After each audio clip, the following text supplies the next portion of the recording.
A timber dealer named Giorgio spent the night of the 14th of June, 1497, sitting in his boat on the Tiber, guarding a load of wood he was afraid someone would steal.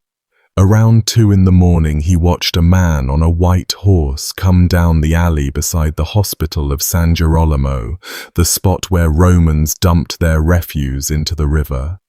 A body hung across the horse's back, head dangling off one side, legs off the other. 2 men walked at the horse's flanks, holding the corpse steady so it wouldn't slide off.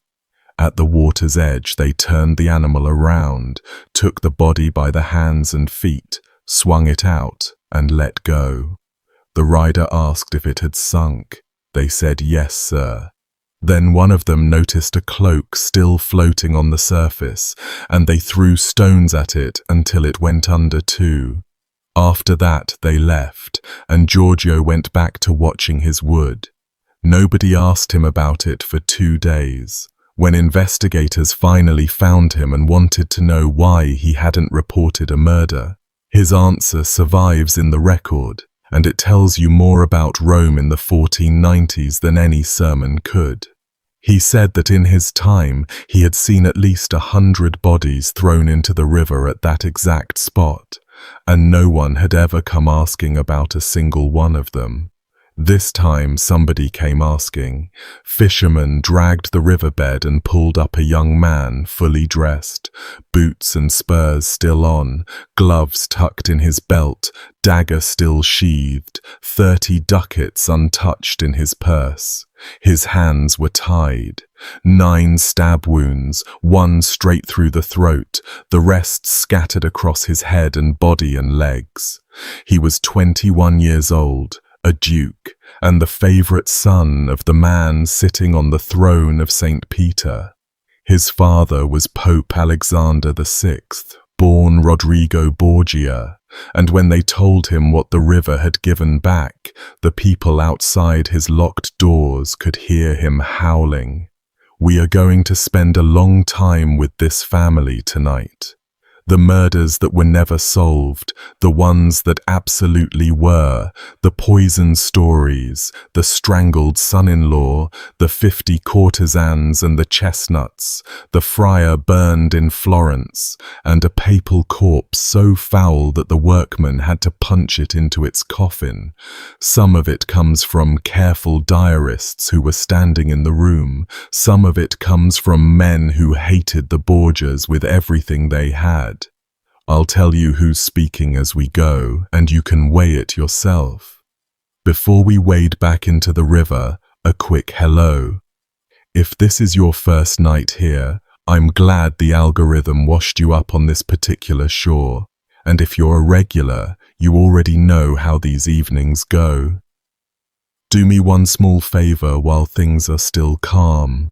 Drop a comment telling me where in the world you're listening from, city, country, whatever you're comfortable sharing, because the map of this audience fascinates me every single time. A big thank you as well to the Patreon supporters and the YouTube members who keep this channel alive, every one of you. If you'd like to join them, the links to support the channel are down in the description and in the pinned comment.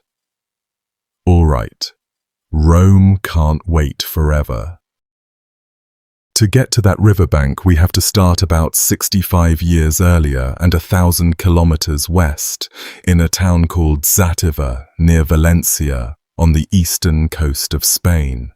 Rodrigo de Borgia was born there around 1431 into a family of minor nobility whose name came from an Aragonese town called Borja.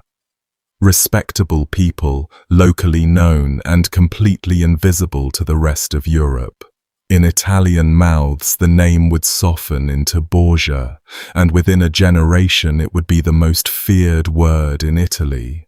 The man who changed everything was Rodrigo's uncle on his mother's side, Alfonso de Borgia, a brilliant church lawyer who had served the kings of Aragon and worked his way up to the bishopric of Valencia.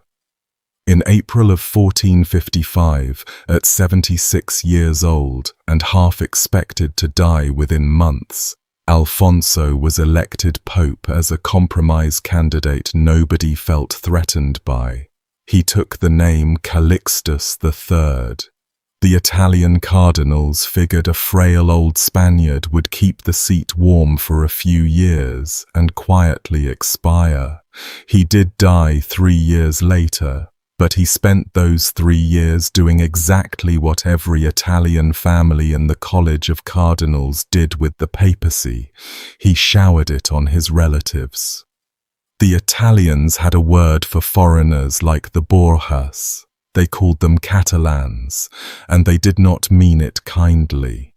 Calixtus pulled his nephews out of Spain and installed them in the heart of the church. Rodrigo, in his early 20s, studied law at Bologna, picked up a doctorate in canon law, and in December of 1456, at roughly 25 years old, his uncle made him a cardinal. 1 year after that, Calixtus handed him the office of Vice-Chancellor of the Holy Roman Church. That title sounds dry until you understand what it controlled. The Vice-Chancellor ran the papal bureaucracy, the whole machine of documents and dispensations and appointments that Christian Europe had to pass through. Every favor had a fee.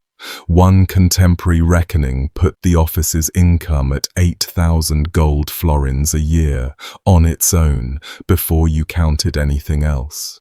Rodrigo held that office for 35 years, under 5 different popes. Think about what that means for a moment. Popes came and went, alliances formed and collapsed, and through all of it one Spaniard sat at the desk where the money changed hands, learning where every body was buried, sometimes literally. When Calixtus died in August 1458, Rome turned on the Catalans overnight. Mobs hunted Spaniards through the streets. Rodrigo's older brother Pedro Luis, whom Calixtus had made commander of the papal armies, had to flee the city and died shortly after, possibly of malaria, possibly of something less natural. The record just shrugs. Rodrigo, 27 years old, did the opposite of fleeing. He stayed, walked into the conclave, and calmly helped elect the next pope. That choice, staying put while his family's world burned, set the pattern for the rest of his life. He was not a man who panicked, and he prospered. Over the following decades, the bishoprics and abbeys piled up in his hands the way loyalty cards pile up in a wallet. A bishop of Modena once catalogued Rodrigo's accumulated offices, and the list ran on so long it resembles an inventory. By the time he was in his 50s, one observer wrote that he possessed more gold and riches of every sort than all the other cardinals combined, with a single exception, a French cardinal named d'Estouteville. His palace in Rome was described by the ambassador of Mantua as furnished more richly than any other in the city. Walls hung with tapestry, beds draped in crimson, a small mountain of silver on display. One complication has to go on the table early, and it stays on the table all night. Even the men who despised him admitted he was extraordinary at his job.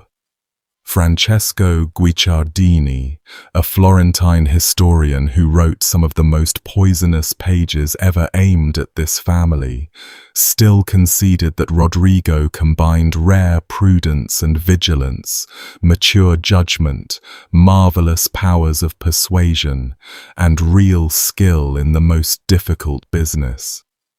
He was energetic when most cardinals were ornamental. He spoke well.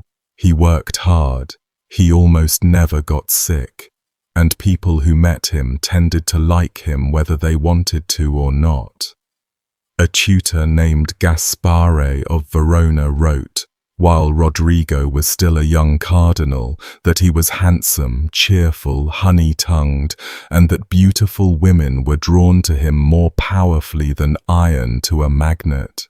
A churchman put that in writing about a colleague as a compliment, and apparently nobody blinked. The women part was not theoretical. In June of 1460, when Rodrigo was somewhere around 29, he attended a christening in Siena and then a private party in the walled garden of a man named Giovanni di Biccis.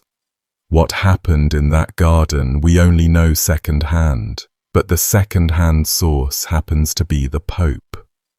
Pius II was taking the waters at the baths nearby, heard the reports, and sat down to write his young cardinal a letter that survives to this day. A personal scolding from a pope is not a common document, so here it is at length. Pius wrote that several ladies of Siena, women entirely given over to worldly frivolities, had gathered in that garden, and that Rodrigo, quite forgetful of the high office he held, had stayed with them from the 17th hour to the 22nd, roughly early afternoon into the evening. One of his fellow cardinals was with him. The most licentious dances were indulged in, none of the allurements of love were lacking, and, this is the detail Pius kept circling, the husbands, fathers, brothers, and kinsmen of the young women were deliberately not admitted, so that the lusts of the churchmen might have free rein. Shame, the Pope wrote, forbids mention of all that took place. Our displeasure is beyond words. And then the line that stings across 5.5 centuries, we are more angry than we can say. Rodrigo wrote back an apology. His letter has not survived, and G.J. Meyer, one of the modern historians who has gone through this material carefully, points out how odd that is, since replies of that sort were routinely archived right alongside the originals. What did survive is a second letter from Pius, much gentler, granting the pardon Rodrigo had asked for and softening the whole affair into affectionate reproach. Rodrigo, for his part, insisted the reports had exaggerated, that it had been a party and not an orgy. You can take the Pope's first letter or Rodrigo's denial, and historians have gone both ways ever since. What nobody disputes is that this is the only real scandal attached to Rodrigo's name in the 30+ years before he became Pope. For a man later remembered as a monster, the file on his early decades is strangely thin.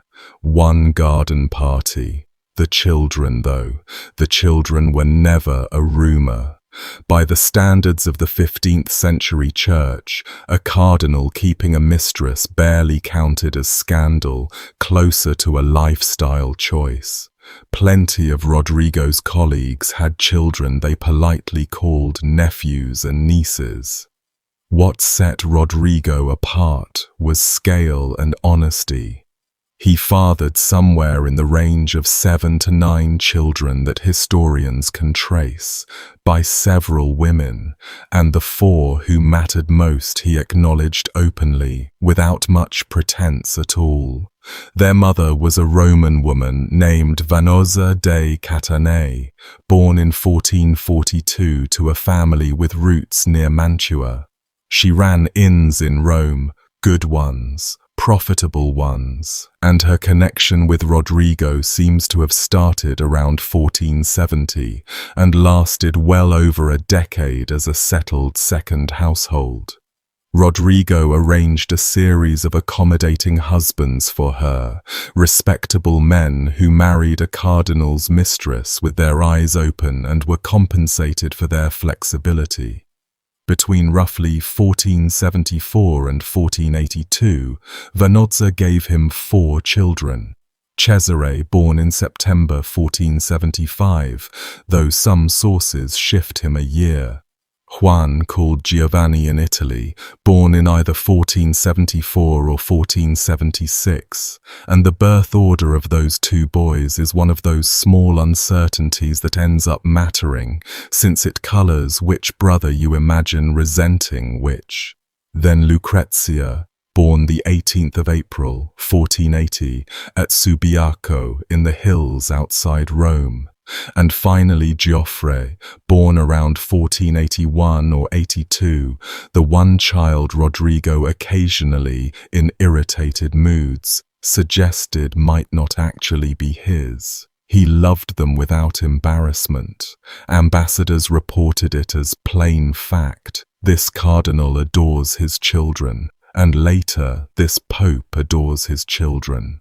Whatever else gets said about Rodrigo Borgia over the next 2 hours, and a great deal will be said, his love for those four was real, fierce, and by the end, ruinous.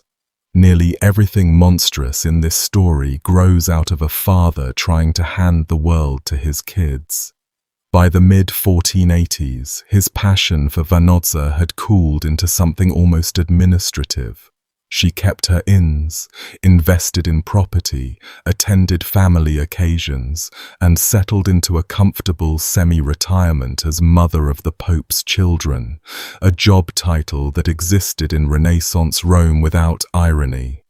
The woman who replaced her in Rodrigo's affections is where the story starts to feel less like colourful church history and more like something genuinely off. Giulia Farnese was born in 1474 into old but cash-poor nobility. People called her Giulia la Bella, Giulia the Beautiful, and the descriptions that survive dwell on dark eyes and hair so long she could stand on it. In May of 1489, at 15, she was married to a young nobleman named Orsino Orsini, who contemporaries describe as squinting, unimpressive, and thoroughly aware of his place. The marriage contract was signed in the palace of Cardinal Rodrigo Borgia. Orsino's mother, Adriana de Mila, was Rodrigo's cousin and one of his closest confidants, and she appears to have facilitated what came next with her own daughter-in-law. Within a couple of years, Giulia was Rodrigo's mistress. He was around 60. She was about 18. Rome did the math out loud and gave her 2 nicknames that tell you everything about the city's sense of humour: the Pope's whore, and, more elegantly, Sponsa Christi, the Bride of Christ. In 1492, Giulia gave birth to a daughter, Laura, officially an Orsini, widely assumed to be a Borgia. Orsino was encouraged to stay at his country estate, and mostly did as he was told. Giulia, meanwhile, moved into a palazzo right beside the Vatican, in the household of Adriana de Mila, and living there with them was Rodrigo's 12-year-old daughter Lucrezia. Sit with that arrangement. The Pope's teenage mistress and the Pope's adolescent daughter raised in the same rooms, close friends by every account, chaperoned by the cousin who had arranged it all, a short walk from the papal apartments so visits could be made without ceremony. When Giulia's brother Alessandro Farnese was given a cardinal's hat shortly into the new papacy, Romans nicknamed him the Petticoat Cardinal, and the nickname chased him for the rest of his life, a rough fate for a man who would one day become a pope himself. All of that, the children, the mistresses, the palace like a treasury, was the situation on the 25th of July, 1492, the day Pope Innocent VIII finally died and Rodrigo Borgia, 61 years old, 35 years the second most powerful man in the church, decided he had waited long enough. Innocent's deathbed left one grim footnote behind, and it shows you the Rome that was about to choose a new pope.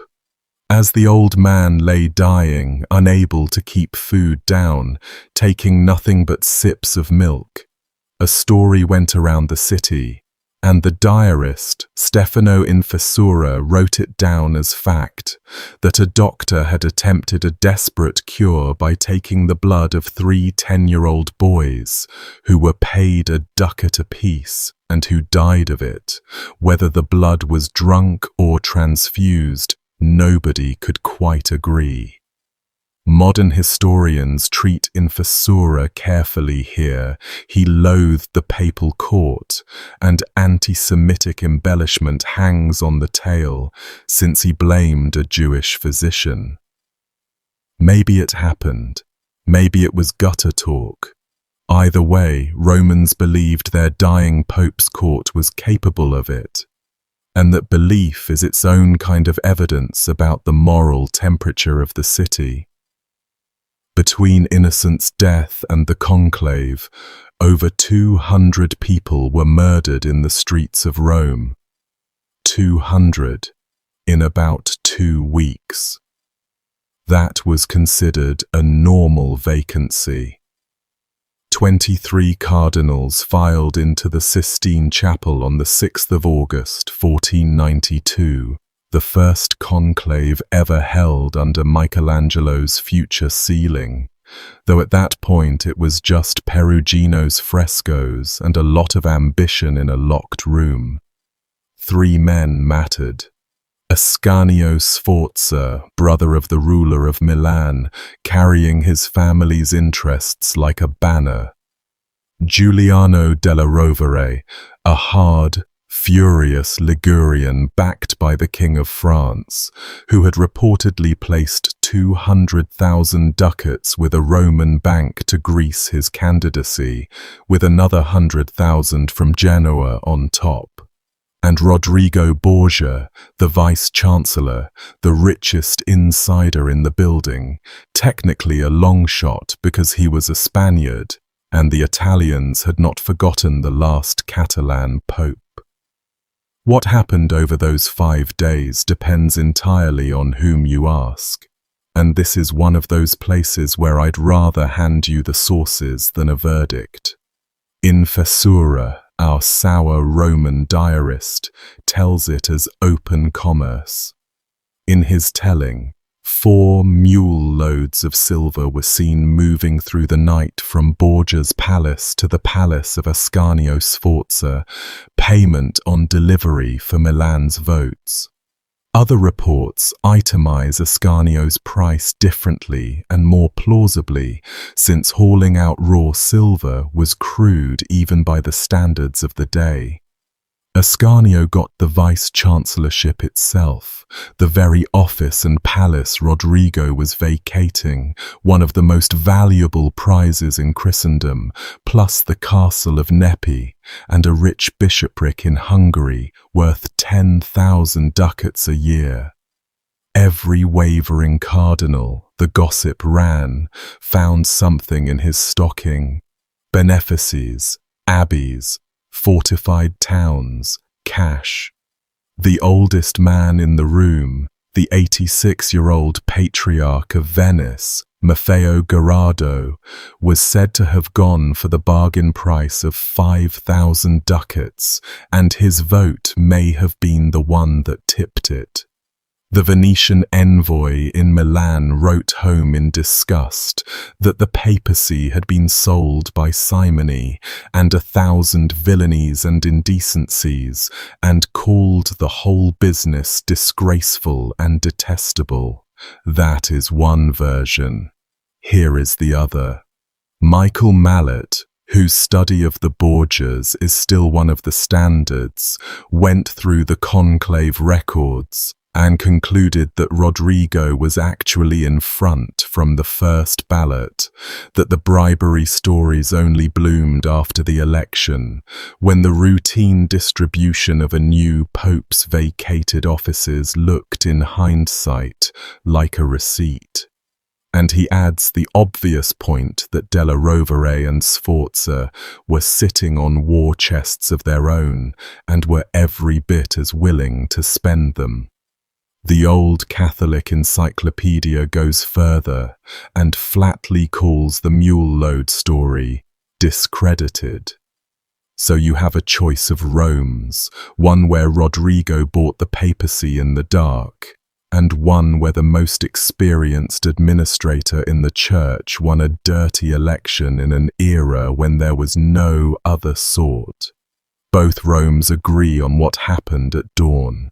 Very early on the morning of the 11th of August, the votes went unanimous, as conclaves like to arrange once the outcome was settled, and Rodrigo Borgia had what he had been circling for 35 years. The story that raced around Italy afterward, probably polished in the telling, has him robbing himself with unseemly speed and crying out, "I am Pope, I am Pope," before anyone had formally asked him the ritual question. When the window opened and the announcement went out, cheering crowds filled the piazza because Rome always cheered a new pope, and Rodrigo took the name Alexander VI after the conqueror rather than after any saint, a choice people noticed. The reactions from people who actually knew him form a small chorus, and each voice earns its place. Giovanni de' Medici, a 16-year-old cardinal who would one day be pope himself, is supposed to have whispered to a colleague, "Now we are in the power of a wolf, the most rapacious, perhaps, that this world has ever seen, and if we do not flee, he will inevitably devour us." Historians doubt a teenager coined anything that polished, but somebody did. And it stuck. King Ferrante of Naples, a man who kept the mummified bodies of his enemies in a private museum, dressed in their own clothes, and who therefore knew something about rapacity, reportedly told his wife that this election would undermine the peace of Italy and of all Christendom. And the ambassador Gian Andrea Boccaccio wrote to the Duke of Ferrara a line that turned out to be the most accurate forecast anyone made that year. 10 papacies would not suffice to satisfy the greed of all his kindred. The coronation on the 26th of August was the most expensive Rome had ever staged. Triumphal arches, streets hung with flowers, garlanded bulls everywhere in honor of the Borgia coat of arms, a red bull on a field of gold. One inscription put up along the route compared him favorably to Julius Caesar. "Rome celebrated Caesar the man," it said, "but Alexander is a god." In the middle of the endless ceremony, the 61-year-old Pope fainted twice in the August heat and had to be propped up. If you were superstitious, and every single person in that crowd was, you filed that away. Then the new god of Rome got to work, and the work was his family. Within days, Cesare, 17 years old, a student at Pisa with a sharp mind and no vocation whatsoever, was made Archbishop of Valencia, the richest see in Spain, the same seat that had launched both previous Borgias. A year later, in September 1493, Alexander pushed him into the College of Cardinals at 18, waving aside the awkward matter of his illegitimacy with a bull that conjured up a fictional lawful father. Cesare never took priestly orders. He wore the red hat as a man wears a costume he resents. Juan, the second son and the father's unhidden favorite, got the secular glory. The Duchy of Gandia in Spain, inherited from their dead half-brother, plus a marriage to Maria Enriquez. cousin of the King of Aragon's own royal line. Little Geoffrey, around 12, was engaged to Sanchia of Aragon, an illegitimate granddaughter of that same mummified enemy-collecting King Ferrante, and with her came the Principality of Squillace. 3 sons, 3 thrones of one sort or another, distributed inside 18 months, which left Lucrezia. She was 12 when her father became pope, by every account sweet-natured, well-educated, fluent in several languages, with the long golden hair that painters and poets would go on about for the rest of her life. She had already been engaged twice to minor Spanish nobles, but a pope's daughter had a market value no Spanish nobleman could touch, and both engagements were briskly torn up. Milan needed binding. So on the 12th of June, 1493, in the Vatican itself, 13-year-old Lucrezia married Giovanni Sforza, the 26-year-old widowed lord of Pesaro, cousin to Ascanio and to the ruler of Milan. 10 cardinals attended, along with the Pope, and the party afterward ran late into the night with 150 Roman ladies present. Burchard, the papal master of ceremonies, whose diary is going to be our companion all evening, noted with his usual dead-level precision the sweetmeats being tossed and the general splendor. An ambassador reported comedies were performed, and the Pope enjoyed himself immensely. A little girl in white and gold, a political instrument from the age of 13, and we will watch what that instrument gets used for until the uses turn lethal. A word now on Johann Burchard, the man whose pen carries so much of the horror still to come. He was an Alsatian priest, the papal master of ceremonies from 1483 until after Alexander's death. A fussy, humorless professional whose job was protocol, who stood at the Pope's elbow at every function, and who kept a private Latin diary, the Liber Notarum, in which he recorded what he saw in the flattest imaginable prose. He rarely editorializes. He rarely gossips for pleasure. He writes down seating arrangements and vestment colors with the same tone he uses for stranglings. That flatness is exactly what makes him so unnerving, and historians have argued for centuries about how far to trust him, especially on the worst nights. Keep his name in your pocket. He'll be back.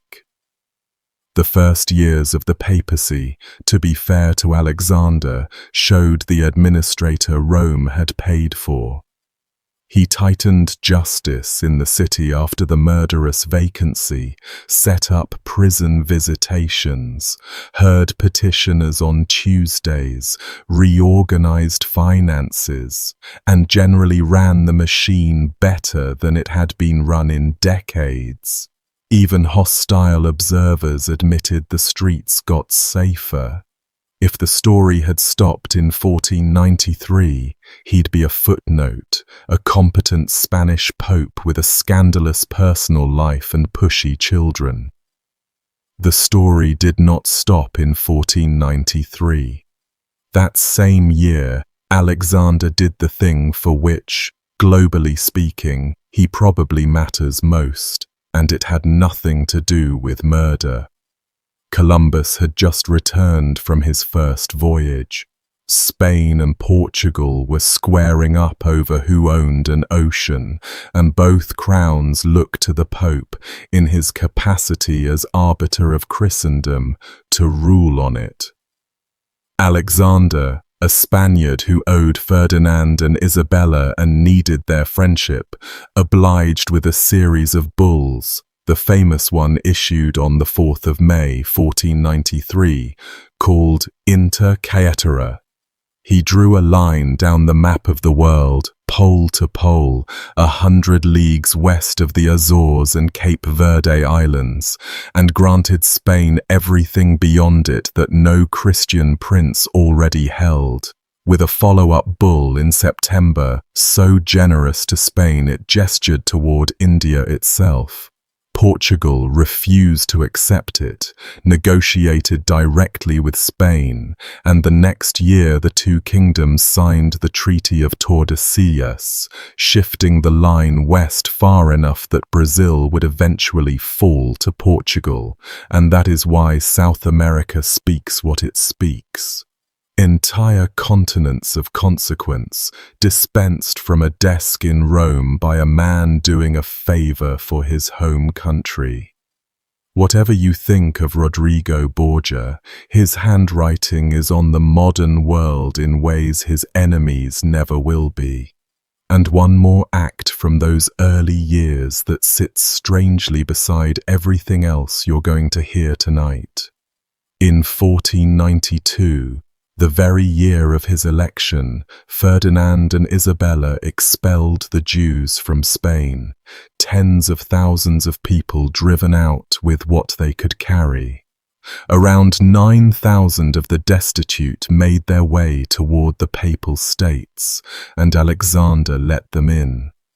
More than that, he formally declared they were permitted to live free of interference from Christians, to keep their rights, to earn wealth, and to enjoy their privileges. Rome's established Jewish community, worried about the strain and the competition, reportedly offered him 1,000 ducats to keep the newcomers out. He refused the money, and the story goes, fined the community for having asked.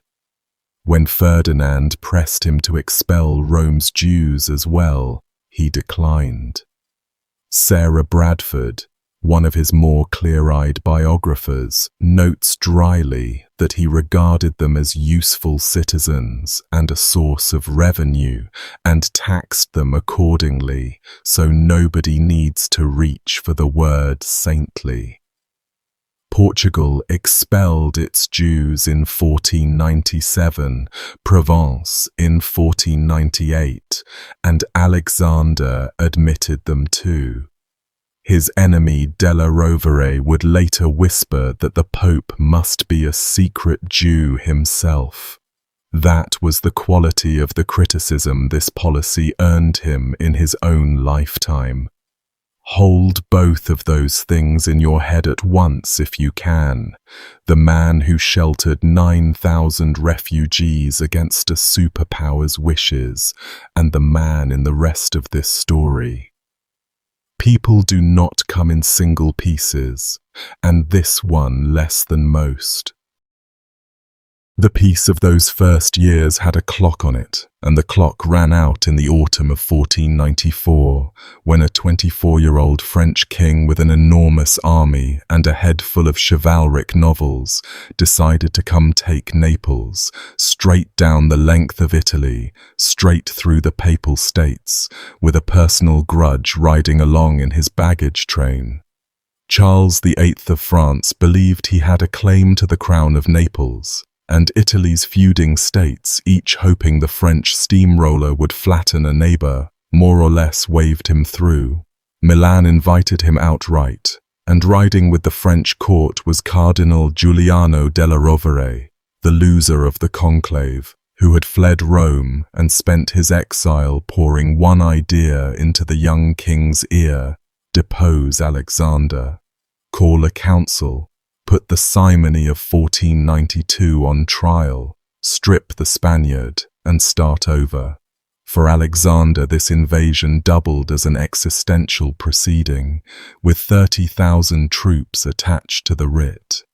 The French army that crossed the Alps in September 1494 carried something Italy had not really seen before: modern mobile siege artillery, bronze guns that could crack a fortress in hours when the old expectation was months. Italian warfare until then had been a mannered, mercenary affair where captains preferred maneuvering to dying. The French did not share the etiquette. At the fortress of Fivizzano and later at Monte San Giovanni, when garrisons resisted, the French killed everyone, garrison and townsfolk alike, and marched on, leaving the smoke behind them as advertising. Italy folded like wet paper. Florence surrendered. The Medici fell. And in Florence, a Dominican friar named Girolamo Savonarola stood in the pulpit and thundered that he had prophesied all of this, that the sword of God had come over the earth exactly as he foretold, and that the French king was the scourge sent to punish Italy for its sins, and the sins of its church. His path and Alexander's are going to cross, and only one of them walks away. By December, the French were at Rome. Alexander had almost nothing to stop them with. His allies had evaporated. The Orsini clan handed their fortresses to Charles, and the College of Cardinals contained more men praying for his deposition than his survival. A weaker operator would have fled. Alexander moved into the fortress of Castel Sant'Angelo, and when a section of its outer wall collapsed at the mere approach of the French guns, as if the masonry itself wanted to surrender, he still did not run. On the very last day of 1494, he opened the gates and let Charles into Rome, calculating correctly that the French would rather have a deal than a siege. What followed over the next few weeks is one of the great escape acts in papal history, and even people who loathed Alexander tilted their heads in respect. Face to face, the 63-year-old Pope took the measure of the 24-year-old king and charmed him into the ground. Charles got transit rights through papal territory, a few fortresses on loan, a cardinal's hat for his advisor, and the Pope's troublesome Ottoman hostage as a traveling companion, and I'll come back to that hostage in a second. What Charles did not get, despite Della Rovere standing right there, was the one thing with permanent value, a formal investiture of Naples, or a council, or anything whatsoever in writing against Alexander himself. The king with the unstoppable army went away holding smoke. Della Rovere reportedly could not believe what he was watching. His weapon had been handled and handed back. The hostage's own story makes a perfect little Borgia parable. Jem was the younger brother of the Ottoman Sultan Bayezid II, a failed rival for the throne who had fled and ended up by a chain of ransoms, living in the Vatican as the most valuable prisoner in Europe. As long as Jem sat in Rome, the Sultan paid the Pope 40,000 ducats a year, essentially protection money, to keep his brother comfortable and, crucially, elsewhere. Alexander and Jem apparently got along fine. The prince rode in papal processions in his turban, and Romans found the whole arrangement fascinating. During the crisis, letters surfaced, and their authenticity has been fought over ever since, suggesting Alexander had written to Bayezid asking for help against the French, and that the Sultan had answered with an offer of 300,000 ducats if the Pope would simply have Jem killed and deliver the body. Whatever the truth of the letters, Alexander handed the living Jem over to Charles as agreed, and within weeks, in French custody at Naples, Jem sickened and died. Poison administered on Borgia instructions before the handover, said the rumour mill, slow acting by design. A respiratory infection, say most modern historians, noting the French had every reason to keep him alive. Either way, The 40,000 a year stopped, the corpse was eventually shipped east, and Europe added another poison story to the growing Borgia file. Notice the pattern forming, a death that plausibly had natural causes, a Borgia standing somewhere in the background, and a continent that had already decided which explanation was more fun. Charles took Naples without a fight in February 1495, and then discovered what every occupier of Naples discovers: holding it is the hard part. Alexander, the moment the French were south of him, spun on his heel and stitched together a holy league with Venice, Milan, Spain, and the Empire, officially for defense against the Turk, actually a noose for the French line of retreat. Charles had to fight his way back north through the bloody, inconclusive Battle of Fornovo, limped over the Alps with his loot sinking into the rivers behind him, and died 3 years later at 27 from smacking his head on a low doorframe at Amboise on his way to watch a tennis match. The great scourge of Italy, undone by a lintel. Savonarola's prophecies did not cover that part. The French tide went out, and it left Alexander stronger than before, visibly the cleverest politician in Italy, and freshly reminded that the papacy's real weakness was the belt of semi-independent warlords squatting on papal territory, the Orsini, the Colonna, the little tyrants of the Romagna, men who took papal titles and paid papal taxes, never. Breaking them became the family project, and the instrument for the project in the father's mind was always going to be his favorite son, Juan. Meet Juan properly now. His corpse opened this video, and his short life explains a lot of what came after it. Juan Borgia, Duke of Gandia, was the golden child, and by nearly every surviving account he was a disaster of a human being, vain, lazy, spiteful, a gambler, a night prowler, a young man who wore more jewels than judgment. Sent to Spain at 18 for his grand marriage, he scandalized his hosts by ignoring his bride, gambling away wedding money, and roaming Barcelona at night, killing dogs and cats for entertainment. And that last detail is in the diplomatic correspondence, Spanish handlers begging the Pope's people for advice on managing him. His father saw none of it, or chose not to. In 1496, Alexander summoned Juan back to Italy and made him Captain General of the Church, commander of the papal army, over the head of, among other people, his older brother Cesare, a cardinal watching from the sidelines with a face nobody ever described as forgiving.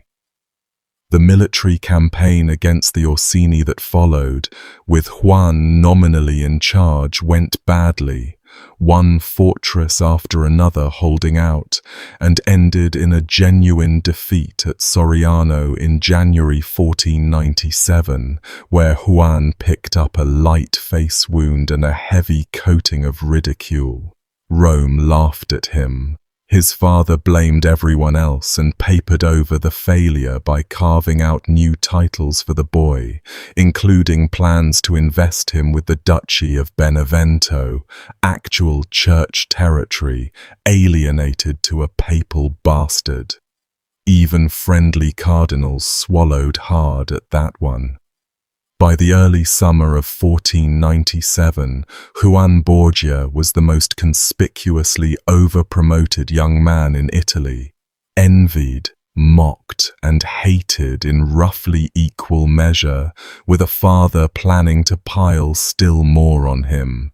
He had, depending on the count, perhaps 2 weeks to live, which carries us back at last to the evening of the 14th of June, 1497, and the supper in the vineyard. Vanosa de Catanei, mother of the four, hosted a family dinner that night at her vineyard near the church of San Pietro in Vincoli on the Esquiline Hill. It was a warm June evening in the open air. Cesare was there. Juan was there. Their young cousin Cardinal Juan Borgia of Monreale was there, along with other guests. The brothers left together after dark, riding side by side toward the Vatican with a small escort. Two brothers on horseback through the summer streets, and somewhere near the ghetto, Juan reined in and announced he was off to amuse himself alone. He would say no more than that. A masked man climbed up behind him on the mule, a figure witnesses had seen visiting Juan almost daily for about a month, and whose face nobody ever saw. Juan sent his groom away, told him to wait an hour and then go home, kept just one footman, and rode off into the dark with the man in the mask. Cesare continued to the Vatican. That is the last confirmed sighting of Juan Borgia alive. By morning the pieces started washing up. The mule wandered back on its own, one stirrup leather sliced through. The single footman Juan had kept was found mortally wounded, and, in the version Burchard gives, so far gone he could explain nothing before he died, though another report has him refusing to talk, dying with his mouth shut, which if true is its own little horror, a servant more afraid of naming the attackers than of dying unavenged. Juan himself, nowhere. Alexander spent that first day telling himself the boy was sleeping off a conquest at some woman's house and would slink home at dusk. Fathers of 21-year-olds will recognize the reasoning. By the second day, the self-soothing collapsed. The Pope, in the words of one dispatch, was seized to the depths of his bowels with terror, and Rome was turned inside out. Armed search parties in the streets, houses ransacked, the Spanish Quarter boiling, informers dragged in. And that is how they eventually found their way to a Slavonian timber dealer named Giorgio, watching his wood on the riverbank, who told them, with the weariness of a man explaining tides, about the white horse, the two men swinging the body, the stones thrown at the floating cloak, and the 100 corpses he'd seen go into the river before this one, none of which anyone had ever asked about. They dragged the Tiber with nets and grappling hooks through the morning of the 16th of June. Around midday, near the sewer mouth by Santa Maria del Popolo, the nets came up heavy. Juan came out of the river the way I described him at the start, dressed for an evening out, boots, spurs, gloves at the belt, his dagger still in its sheath, 30 ducats in his purse. Whoever did this wanted the motive understood. A robber empties a purse. And these killers left the money on the body like a signature. His hands were bound, 9 wounds, the throat cut through, and the rest, head, torso, legs, delivered with an enthusiasm that went well past what was needed to kill him. The corpse was rowed to Castel Sant'Angelo, washed, dressed in the uniform of Captain General of the Church, and that same evening carried in torchlight procession across the city to Santa Maria del Popolo, where his family's dead were kept. 120 torchbearers, the household walking behind, and the body displayed on an open bier, looking, one witness wrote, almost more handsome in death than in life, which sounds like a mourner's kindness until you remember how many people in that torchlight hated him. The sound from the Vatican that night entered the diplomatic record. Alexander, they said, could be heard through closed doors, howling like an animal. He shut himself in his rooms and refused food and drink from Wednesday to Saturday, would not sleep, and would see no one. When he finally emerged and addressed the cardinals in consistory on the 19th of June, the broken things he said were taken down.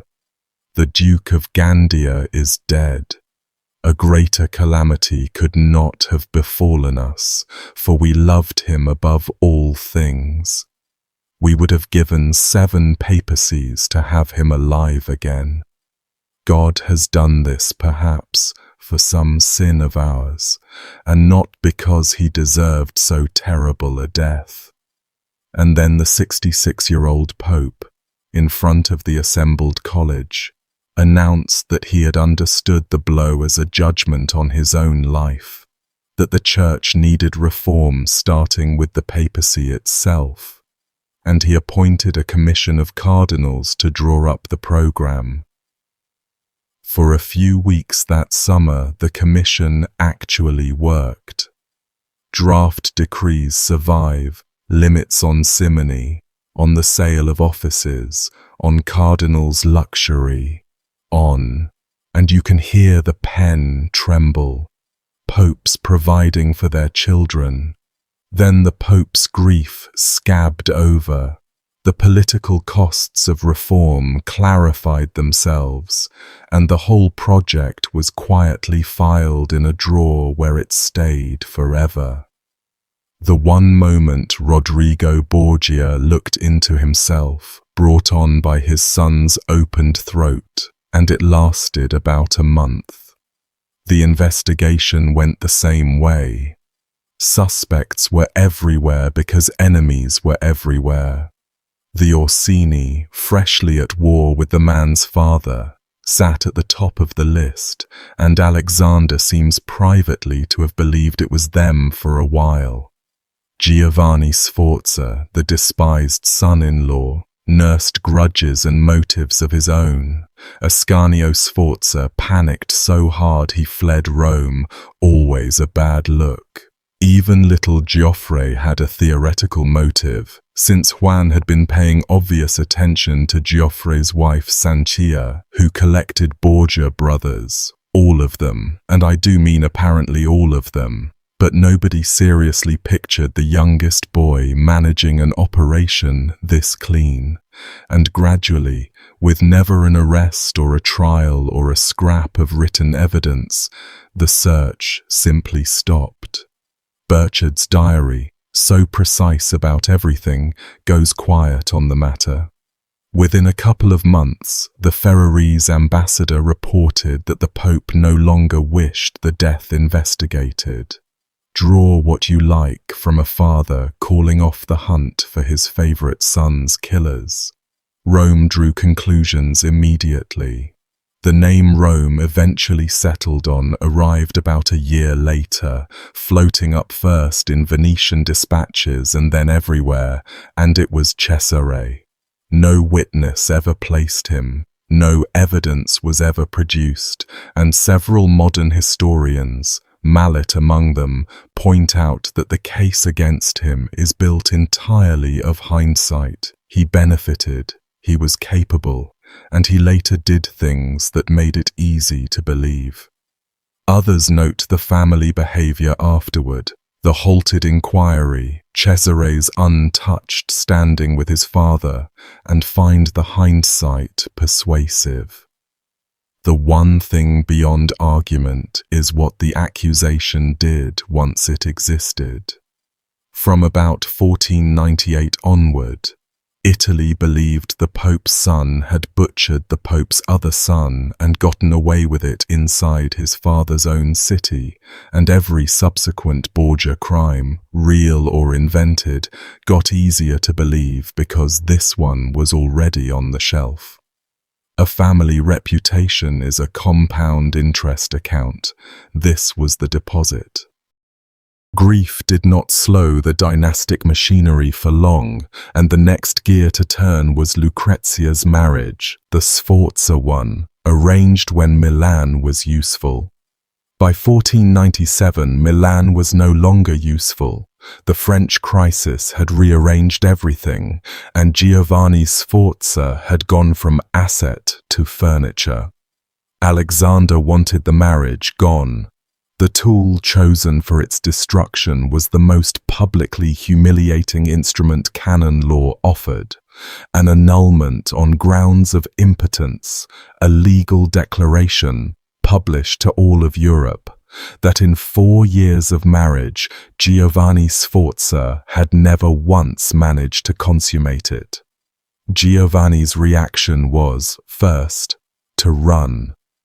In June of 1497, right before Juan's murder, he had already bolted from Rome to Pesaro, and one account preserved in the Milanese correspondence has Lucrezia herself warning him, a servant relaying that the conversation he had just overheard between Cesare and the Pope tended towards something worse than divorce, and Giovanni riding for his life on relays of horses. His own family then delivered the second humiliation, the Sforza of Milan, wanting no feud with the Vatican, leaned on him to sign. They floated a compromise where he could prove his capability before witnesses, a test he declined with what dignity remained. In the end, squeezed between the Pope and his own relatives, he signed the confession, and in December 1497, the marriage was dissolved, with by now 17-year-old Lucrezia formally examined and declared by the Church to be Virgo intacta, an untouched virgin. And here the story grows teeth. Giovanni Sforza declined to become furniture. He put his counter-accusation into circulation through Milan, and it was calibrated to wound as deeply as words can. He had known his wife perfectly well, he said. The Pope only wanted her back for himself. 6 words of gutter Latin that Europe never forgot. Understand what happened there mechanically. A discarded husband, publicly branded impotent, reached for the most obscene weapon available, and in doing so he founded the incest legend that has followed Lucrezia Borgia for 5 centuries, into operas, into novels, into the costume dramas still being made. Whether he believed it, whether it was pure spite, whether he had seen something in that household that unsettled him, he never elaborated, and nobody can now ask him. Every later version of the story, the poems sneering at Lucrezia as daughter, wife, and daughter-in-law of Alexander, Guicciardini's polished insinuations about father and brother competing for her, all of it flows downstream from a humiliated man in Pesaro. That is not a verdict on the truth of it. It is just the plumbing of the rumor, and you deserve to see the plumbing. The timing of the annulment, though, contained a problem, and the problem had a heartbeat. During the proceedings, Lucrezia had withdrawn from her father's court to the convent of San Sisto on the Appian Way, a reasonable move for a girl whose marriage was being dissected in public. Except the dispatches from that winter carry a persistent report. The Bolognese agent Cristoforo Poggio wrote it plainly, that the Pope's daughter was pregnant, and that the man responsible had vanished. His name was Pedro Calderon, called Perotto, a young Spaniard of the Pope's own chamber, by his position exactly the sort of trusted household face who could carry messages to a convent without raising eyebrows. So while cardinals were certifying Lucrezia an untouched virgin, Rome's ambassadors were counting on their fingers.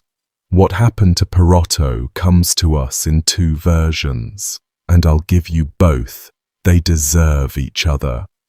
Burchard, the dry one, records that on the 8th of February, 1498, Pedro Calderón fell into the Tiber. Not of his own will, he writes, against his will, about which matters there is much talk in the city, and that the body was fished out 6 days later. Alongside Perotto, the Venetian diarist Marino Sanuto adds, the river also returned a woman, Pantasilea, one of Lucrezia's own chamber attendants, drowned, presumably for the crime of having known. A maid waited and sunk for being a witness to her mistress's pregnancy, and she gets one line in one diary, and that line is nearly all that remains of her entire existence. The second version is louder. The Venetian envoy Paolo Capello, writing a couple of years later, reported the story as Rome told it by then, that Cesare had chased Perotto through the Vatican with a drawn sword, that the young man had run to the Pope himself and clung to Alexander's robes, sanctuary in its most literal form, at the feet of Christ's vicar, and that Cesare stabbed him right there, under the papal mantle, so that the blood sprang up into the Pope's face. Capello was not an eyewitness. He was a channel for what the city believed, and historians treat the scene accordingly. But notice that whichever version you take, the sober diary entry or the operatic dispatch, the young man is equally dead, the maid is equally dead, and the household of the Vicar of Christ has equally settled its embarrassments with the river. The Tiber in this story functions like a character. It keeps accepting deliveries, and the child, if there was a child. In March of 1498, a boy was born who would be called Giovanni Borgia, and history calls him the Infans Romanus, the child of Rome, one of the strangest paper trails of the Renaissance. For 3 years, the baby existed without an official explanation. Then in September 1501, Alexander issued a papal bull acknowledging the boy as the son of Cesare, unmarried at the time of conception, mother unnamed. Fine, plausible, Cesare littered Italy with children. Except on the same day the Pope issued a second bull, and this one was kept secret, and in it Alexander acknowledged the same boy as his own son. His own. Fathered when the Pope was pushing 67, mother again unnamed. 2 contradictory legitimations. Same child, same day, one public, one locked away. No document names Lucrezia as the mother, and serious historians point out the mother could have been anyone, Julia, a servant, an unknown. But you can see what people did with it then and have done with it since, laid the secret bull beside Giovanni Sforza's 6 words, and let the 2 documents whisper to each other. The boy himself grew up shuttled among Borgia households, held a duchy briefly, lost it, and drifted through 6 more decades as a piece of unexplained luggage, dying in obscurity in 1548. An old man whose birth certificate was a state secret, and whose parents were, officially, both his brother and his grandfather. Somewhere under all the innuendo was a real person who lived an entire life inside other people's cover story. While Rome was fishing its secrets out of the river, Florence was preparing a bonfire, and the man on top of it had spent 5 years calling Alexander everything short of the Antichrist, and some listeners felt he'd implied that too. Girolamo Savonarola, the Dominican friar we left prophesying doom from the pulpit of San Marco, had become, after the fall of the Medici, the effective conscience and quasi-ruler of Florence. Bands of his boy followers went door to door collecting vanities, mirrors, cosmetics, pagan books, paintings, playing cards, and burned them in pyramids in the public square. He preached that the church would be scourged and renewed, and about the church's current management, he grew less and less careful. In his sermons, the Rome of Alexander became a harlot church, a monster of abomination, a place where, he said, they sell the sacraments, they sell benefices, they sell the blood of Christ. He never quite named the Pope from the pulpit. He never really had to. Alexander's handling of him for years was patience itself, and readers expecting a snarling tyrant find the correspondence almost disappointing. He invited the friar to Rome to explain his prophecies. Savonarola pleaded ill health and declined. He suggested a pause in the preaching. Savonarola paused, then resumed louder. According to a story in circulation at the time, the Pope tried the classic Roman solution and dangled a cardinal's hat, and Savonarola answered from the pulpit that he wanted no hat but the red hat of martyrdom, a hat of blood. You can call that holiness or a death wish. The two have overlapped before. What finally exhausted Alexander wasn't theology at all. Savonarola kept Florence loyal to France through every twist of the wars, undermining the Pope's whole Italian League. And when the friar began writing to European monarchs urging them to convene a council and depose the Pope as a simoniac unbeliever, letters that were intercepted, the matter stopped being spiritual entirely. Excommunication came in May 1497.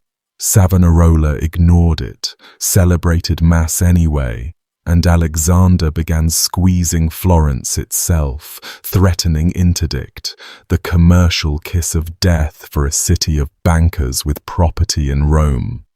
The end, when it arrived in the spring of 1498, was engineered less by Rome than by Florence's own fatigue, though Rome supplied the paperwork.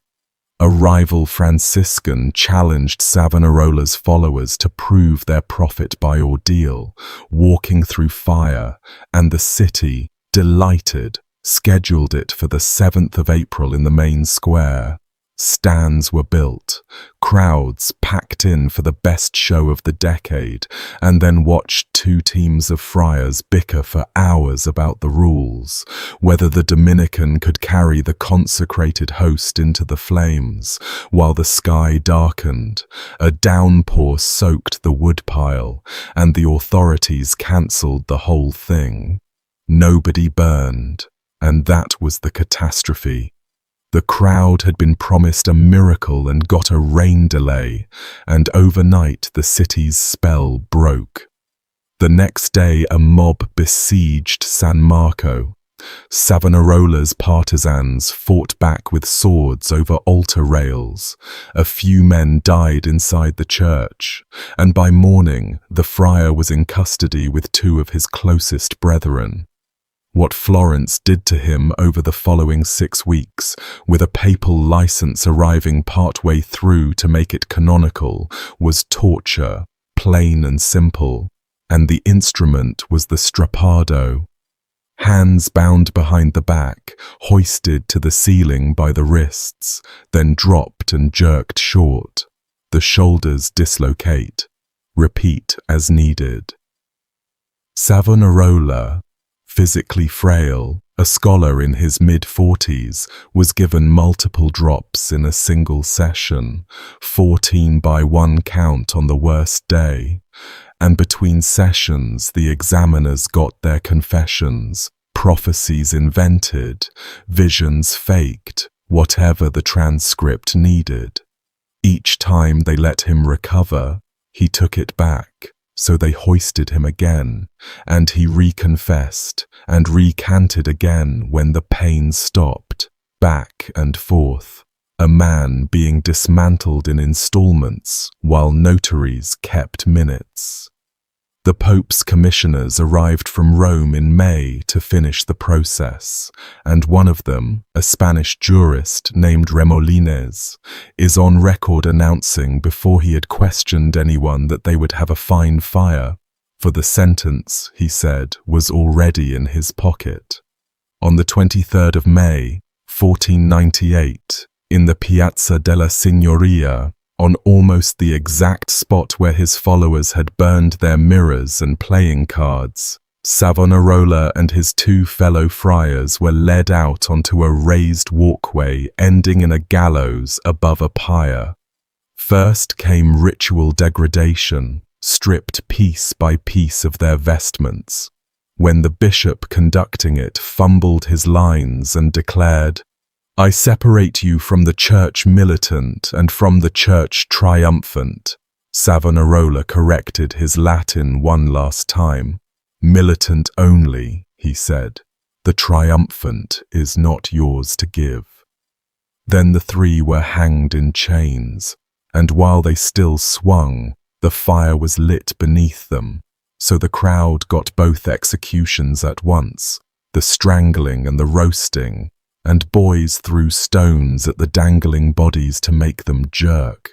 The fire was fed for hours, specifically to destroy every relic-sized fragment, and the ashes were shoveled into carts, taken to the Ponte Vecchio and dumped into the Arno, another Italian river accepting another delivery so that no one could gather so much as a knuckle-bone to venerate. Alexander had not built the pyre, Florence built it, but the license to torture and the confirmation of the sentence carried his seal, and among the friars' followers, and much later among Protestant pamphleteers, that seal was remembered. With the loudest voice in Italy silenced, the family turned to its most ambitious construction project yet, the transformation of Cesare, and here the second half of our story begins. From this point, the Pope recedes just slightly, and the son moves to center stage, with the father funding, blessing, and occasionally wincing at everything the son does. Cesare Borgia in 1498 was 22, technically a cardinal, functionally a caged animal. Contemporaries describe him as strikingly handsome, tall, athletic to the point of exhibitionism. He was known to leap onto a horse without touching the saddle, and, at festivals, to cut off a bull's head with a single stroke, and possessed of a controlled, watching quality that unsettled people long before he had done anything to justify unease. He also carried from his early 20s the new French disease, syphilis, freshly imported to Italy with Charles's army, and his personal physician Gaspar Torella wrote a treatise on it with Cesare as a barely anonymized case study. In its later flare-ups, the disease scarred his famous face, and the man who had been the best-looking prince in Italy took to appearing in public masked, a detail that did wonders for his legend, and nothing for anyone's comfort. In August 1498, he did the unprecedented thing.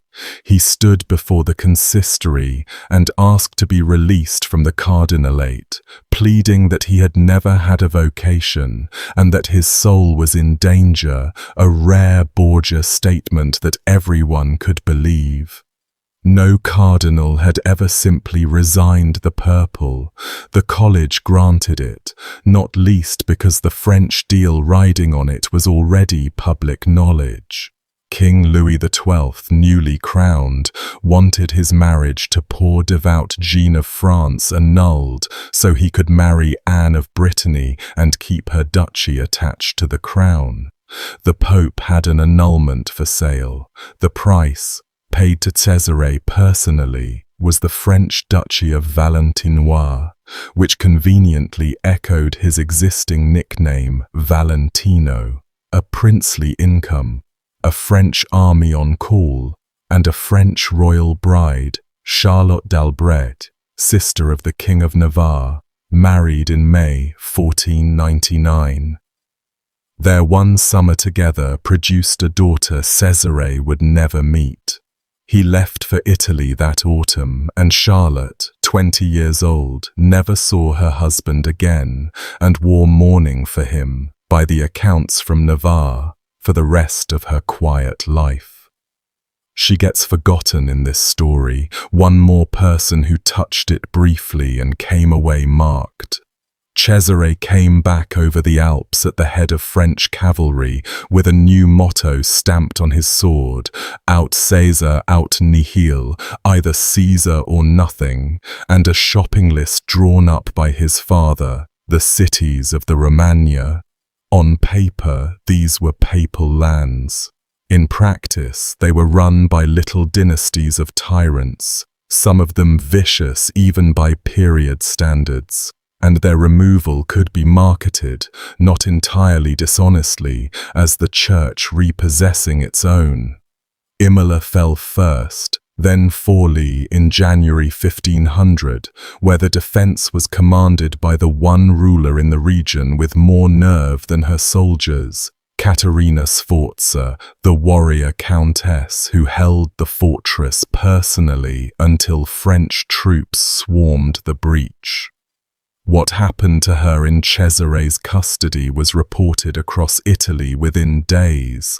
The Venetian envoy wrote that Cesare kept her and boasted of it in terms I'll leave in the diplomatic Latin, and she was hauled to Rome and locked in Castel Sant'Angelo for over a year until French honor, embarrassed at a woman who had technically surrendered to France being treated as a trophy, pried her loose. She retired to Florence and told a correspondent that if she could write everything that had happened, she would stupefy the world. She never wrote it. Historians have been arguing about the gap in the record ever since, and the gap is exactly where the worst of it would sit. Money for all this conquest poured from a source that scandalized even hardened observers, the Jubilee of 1500. A holy year, pilgrims from all Christendom pouring into Rome to pass through the newly instituted Holy Door and buy indulgences, forgiveness priced on a sliding scale, and the receipts flowing, with impressive directness, into the war chest of the Pope's son. Contemporaries did the accounting in public. On top of that, in a single autumn day of 1500, Alexander created 12 new cardinals, and the going rate was common knowledge. The 12 together yielded around 120,000 ducats. 3 years on, in the last spring of the reign, 9 more hats went the same way for roughly 130,000. The shop still open while the shopkeeper was practically measuring his own coffin. A red hat had a price, exactly as a mule had a price. When one is tempted to ask what, precisely, Martin Luther was so worked up about 17 years later, the ledgers of this papacy are a decent place to start browsing. And the pilgrims arriving for that holy year got, along with their indulgences, a look at how the Pope's family entertained itself. On the feast of St. John in June of 1500, a section of St. Peter's Square itself was boarded into a bull ring, and Cesare rode in alone against 5 or 6 bulls, killing them one after another to the roar of the crowd, finishing one, spectators reported, by taking its head off at a stroke.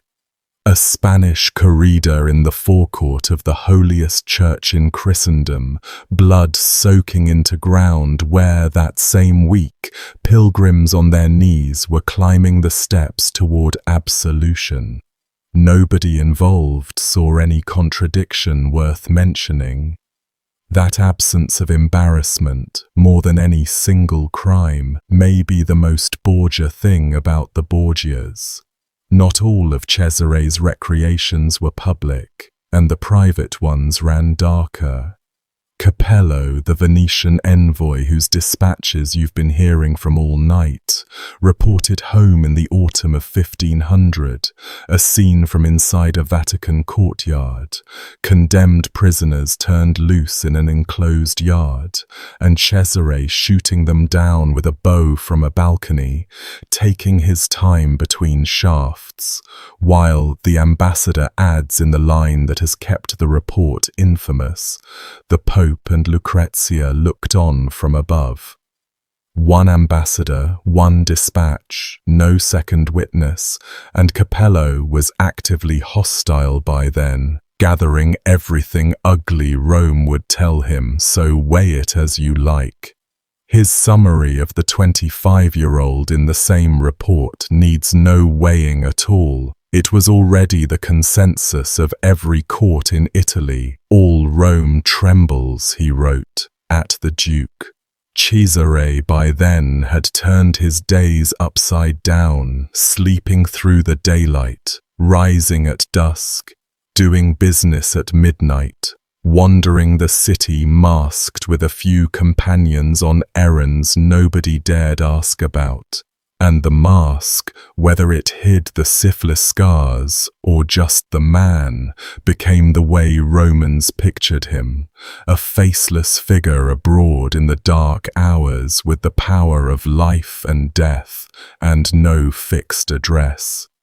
You could build a horror film from the dispatches alone. Rome didn't have to build anything. It just had to get home before dark. The war machine rolled south again in the autumn of 1500, funded by the Red Hats and the Jubilee, and the Second Romagna campaign gathered up Rimini and Pesaro almost without a fight, the tyrants bolting before Cesare arrived. And Pesaro supplied the campaign's one comic note. The lord running out the far gate was Giovanni Sforza, Lucrezia's discarded first husband, the author of the incest rumor, chased off his own throne by the brother-in-law he'd slandered. He survived, he was good at that, and he'll get his footnote later. Faenza came next, and Faenza did fight. Its lord was Astore Manfredi, 16 or 17 years old, and his little city, out of pure affection for the boy, held Cesare's army through an entire winter. Townspeople on the walls beside the soldiers, one of the genuinely moving episodes of the Italian wars. When starvation ended it in April 1501, the terms were generous and specific, honours of war for the garrison and, for Astore, a guarantee of life and liberty. Cesare took the surrender, praised the defence, and invited the boy to travel with his court, an honoured guest by the official description, and then, some months on, the honoured guest shaded into a prisoner in Castel Sant'Angelo, the fortress that keeps recurring in this story like a drain. Astore and his younger half-brother sat in that castle for about a year, and on the 9th of June, 1502, Burchard's diary carries the entry you were probably bracing for. The bodies of the young lord of Faenza and his brother fished out of the Tiber, a stone tied about Astore's neck. 18 years old, give or take. Guicciardini, telling it later, loaded one further insinuation about what had been done to the beautiful boy before the river, phrasing it just clearly enough to be unmistakable and just vaguely enough to be undisprovable, and Sabatini, the family's 20th century defense counsel, protested that the whole flourish rests on Guicciardini's pen and nothing else. The strangled boy with the stone at his neck rests on Burchard in the official record, and even Sabatini had no answer for the stone. Faenza had surrendered on a promise. The promise was the murder weapon as much as the water was. That same Jubilee summer of 1500, back before Faenza, while the bulls were dying in the piazza, the family's alliance politics had already condemned a 19-year-old boy who had made the mistake of marrying into it. Rewind 2 years to July 1498.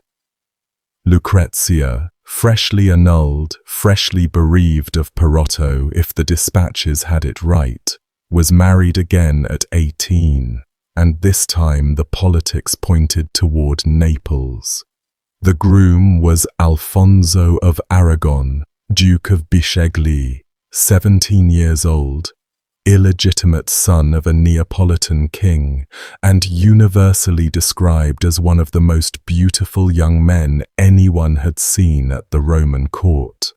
And here, for once, the sources hand us something other than horror. Every ambassador agrees the two teenagers actually fell in love. Real, visible, slightly embarrassing to diplomats' love. They were a golden couple, the court's showpiece, and on the 1st of November, 1499, Lucrezia gave birth to their son, named Rodrigo for his grandfather the Pope, who was reported to be besotted with the baby. The marriage had been built on the Naples alliance, and Cesare's French deal detonated that alliance's foundations. France claimed Naples. Cesare was now France's brother-in-law and France's general. Every month the Borgias moved closer to Louis. Alfonso's presence in the family photograph grew more awkward, a hostage from a kingdom his in-laws were preparing to help destroy. Alfonso understood this perfectly. He had already fled Rome once, in 1499, and been coaxed back with assurances and with his pregnant wife sent to fetch him. He came back. 19-year-olds in love do that. Late that June, the palace received a warning, if you believe in warnings, and the 1500s believed in nothing else. During a violent storm, a chimney stack crashed through the roof of the papal audience chamber while Alexander sat enthroned beneath his canopy, the ceiling coming down on top of him, killing others in the room outright, and for a stretch of frantic minutes the shout ran through Rome that the Pope was dead under the rubble. They dug him out of the wreckage, dazed and bleeding but whole, the canopy's frame having held a pocket of survival over his chair, and the city's preachers and astrologers billed it, according to taste, as a miracle of protection or a first knock on the door. A little over 2 weeks later came the second knock, and it was aimed at his son-in-law. On the evening of the 15th of July, 1500, Alfonso left the Vatican after supper and crossed the piazza of St. Peter's with 2 attendants. On the steps of the basilica, in the darkness among the sleeping pilgrims of the Holy Year, a group of armed men rose up out of that human landscape and fell on him. They stabbed him in the head, in the right arm, in the thigh, and were dragging his body toward the river, toward the Tiber, always the Tiber, when his attendants shouting brought help, and the assassins broke off, ran to about 40 waiting horsemen, and galloped out of the city gate unpursued. Alfonso, carried bleeding into the Vatican, did not die. Half butchered on the doorstep of St. Peter's, he hung on. What followed was a month of siege medicine inside the papal palace, and the details are exact because half the ambassadors in Rome were filing daily bulletins. Alfonso was put to bed in a chamber of the Borgia Tower. Lucrezia, who by several reports fainted at the first sight of him, installed herself at the bedside along with his sister Sanchia, and the 2 young women turned the sick room into a fortress. They cooked his every meal themselves in the room, on their own fire, because they were afraid of poison from their own family's kitchens. The Pope's daughter, inside the Pope's house, guarding her husband's soup from the Pope's cooks. The King of Naples sent Alfonso's own physicians up from the south, among them a hunchbacked surgeon whose appearance Burchard notes with his usual filing cabinet neutrality, and a guard was posted. Alexander's own position wobbled between outrage and something more evasive. He was reported saying that what wounded one of them wounded them all, and simultaneously letting slip that if the attack had happened, perhaps Alfonso had earned it. Nobody in Rome bothered performing uncertainty about who had ordered the ambush. The Venetian envoy Capello named Cesare within days, and Cesare, questioned in a manner of speaking, offered only that he had not wounded the Duke, but that if he had, the young man had deserved no better. He also, according to the same dispatches, paid the convalescent a bedside visit, leaned close, and remarked that what was not done at dinner would be done at supper. You can choose to believe an ambassador polished that line. Someone in that palace was thinking it, polished or otherwise. Alfonso got better. That was the problem.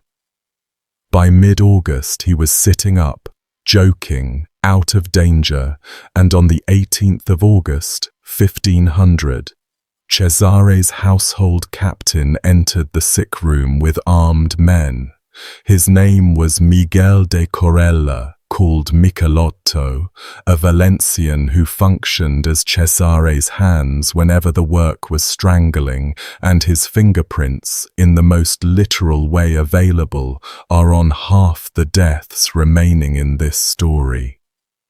Michelotto arrested Alfonso's uncle and the Neapolitan envoy at the bedside, binding them, and when Lucrezia and Sanchia rounded on him, he told them, with what witnesses describe as perfect courtesy, that he was only following orders, and that if they objected they should take it up with the Pope. The two women ran to find Alexander. They were gone a matter of minutes. When they came back, guards stood across the door, and Alfonso of Aragon was dead in his bed, strangled, 19 years old. The official line, announced with a straight face, was that the Duke, distressed by his wounds, had suffered a fatal hemorrhage. Burchard, closing the file in his diary, wrote simply that since the Duke declined to die of his wounds, he was strangled in his bed. One flat Latin sentence, sitting in the official record of the papal household like a knife left on a desk. They buried the boy quietly at night, with a haste bordering on disposal, in a chapel by St. Peter's. His doctors were arrested for form's sake and released. Nobody was ever charged with anything. And Lucrezia, 20 years old, twice married, once widowed by strangulation, wept, by the reports, so continuously and so audibly that her father found it wearing, and packed her off to the castle of Nepi to grieve out of earshot. From Nepi that autumn her surviving letters go out signed not with her titles, but with a phrase, La infelicissima principessa, the most unhappy princess. She had her baby son with her, and around her the quiet of a fortress town, and in Rome her father and brother were already sorting through candidates for husband number 3. The instrument had been through 2 uses. One more remained. Lucrezia's third marriage was already under construction while she wept at Nepi, and the target this time was the summit of the market, the house of Este of Ferrara, one of the oldest sovereign dynasties in Italy. Before we get there, 2 episodes from her early 20s belong in the record, and both cut hard against the poisoner of the legends. In August 1499, her father had appointed her, at 19, governor of Spoleto and its territory, a post normally reserved for cardinals. A teenage girl handed an actual province with actual armed disputes to settle, and the surviving records show her settling them, mediating a feud between Spoleto and the town of Terni, issuing orders, running the administration, and doing it, by the accounts, competently. Then, twice, in 1501, when Alexander left Rome to inspect fortresses, he did something with no real precedent in the history of the papacy. He left Lucrezia in charge, installed in the papal apartments with authority to open his correspondence and conduct routine business of the Holy See, told, if anything difficult arose, to consult the cardinals. A 21-year-old woman sitting at the desk of the papacy, opening the mail of Christendom. One cardinal, asked to assist her, grumbled about discussing curial business with a young lady, and she reportedly handled him without her father needing to intervene. Rome, naturally, processed all of it as one more obscenity, the harlot daughter enthroned in the Vatican, and later centuries processed it the same way, but strip the sneer off and look at the bare fact underneath. Alexander trusted her mind. Nobody who watched her later run Ferrara ever suggested the trust was misplaced. The men of this family spent their talents on conquest and murder. The daughter, given 3 separate governments across her life, quietly ran all 3 well, and that contrast is the closest thing this story has to an argument for what the Borgias might have been. The Este negotiation, meanwhile, showed the family paying full price for respectability. Ferrara's old Duke Ercole was appalled at the match. His heir Alfonso d'Este flatly refused for months. The incest pamphlets were, after all, in every court in Europe, and the resistance collapsed only under a bombardment of inducements that contemporaries itemized with awe. A dowry counted in the hundreds of thousands of ducats, reductions in Ferrara's papal tribute, benefices, castles, favors, the papacy functionally auctioning itself for one wedding ring. The proxy ceremony was celebrated in Rome on the 30th of December, 1501, and the festivities that closed that year were the most lavish the Borgia papacy ever staged. Banquets, comedies, races along the Corso, and another bullfight in St. Peter's Square, blood in the forecourt again, this time for a bride. In the first days of January, she rode north out of Rome with a train of 1,000 people to a husband she had never met, leaving behind, on her father's orders, the 2-year-old son of her strangled second husband.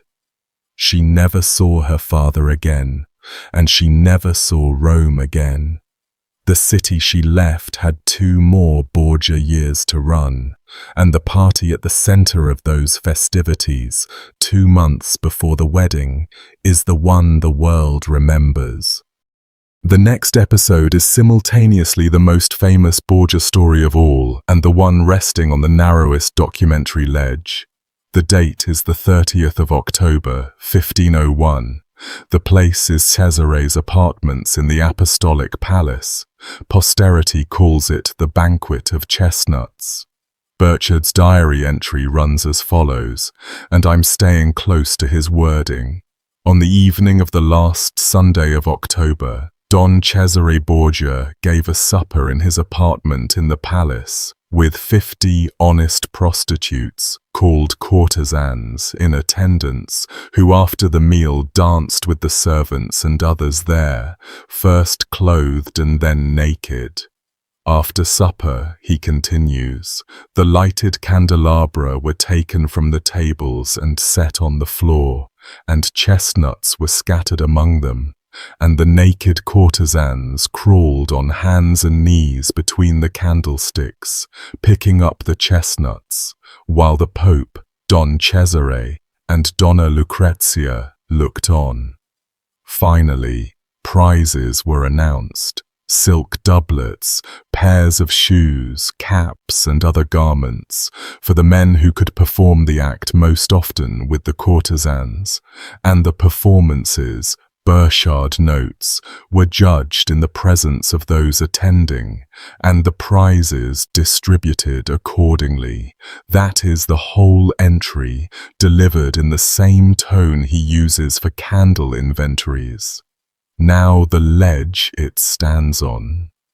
Burchard was the master of ceremonies, resident in the palace, and generally an eyewitness to what he records. But for this entry he does not say he was in the room, and his information could have come to him second-hand from palace staff. A couple of independent sources confirm something happened that night.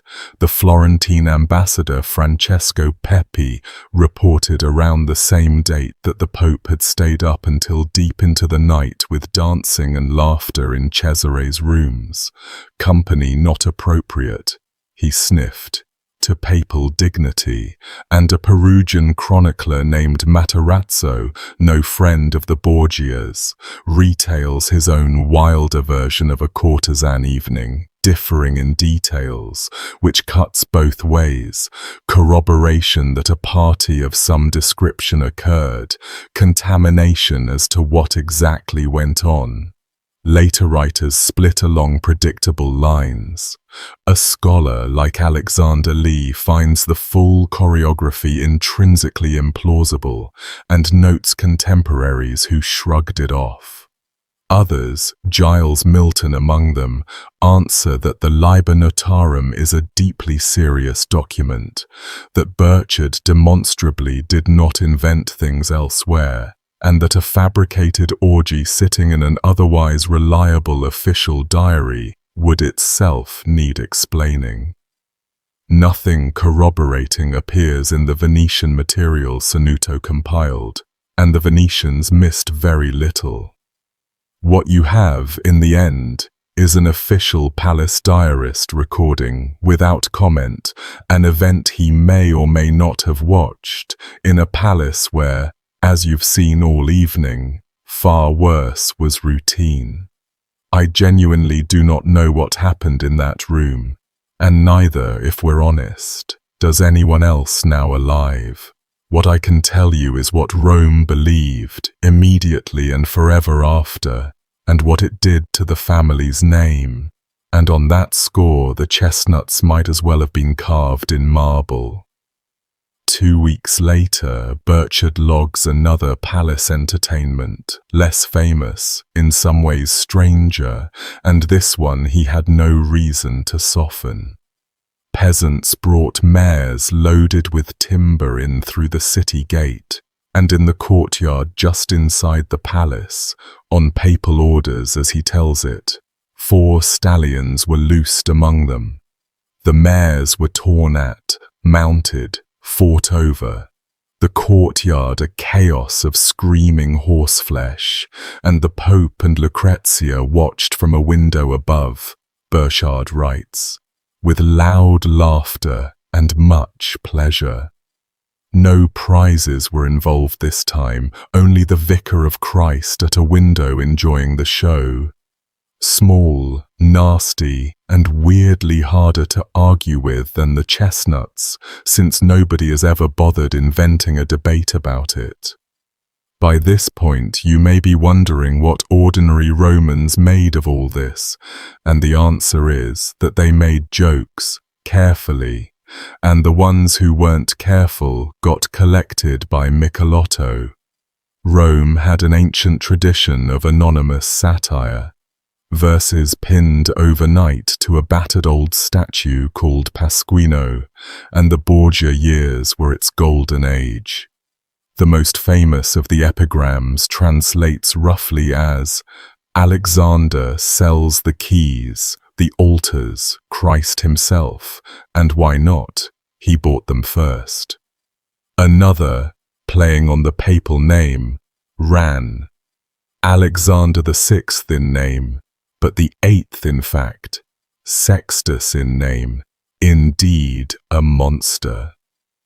The city's wits also chewed endlessly on the family's Spanish origins, on Julia the Bride of Christ, on the bull of the Borgia arms grazing where he pleased, and in December 1501 somebody went well beyond graffiti.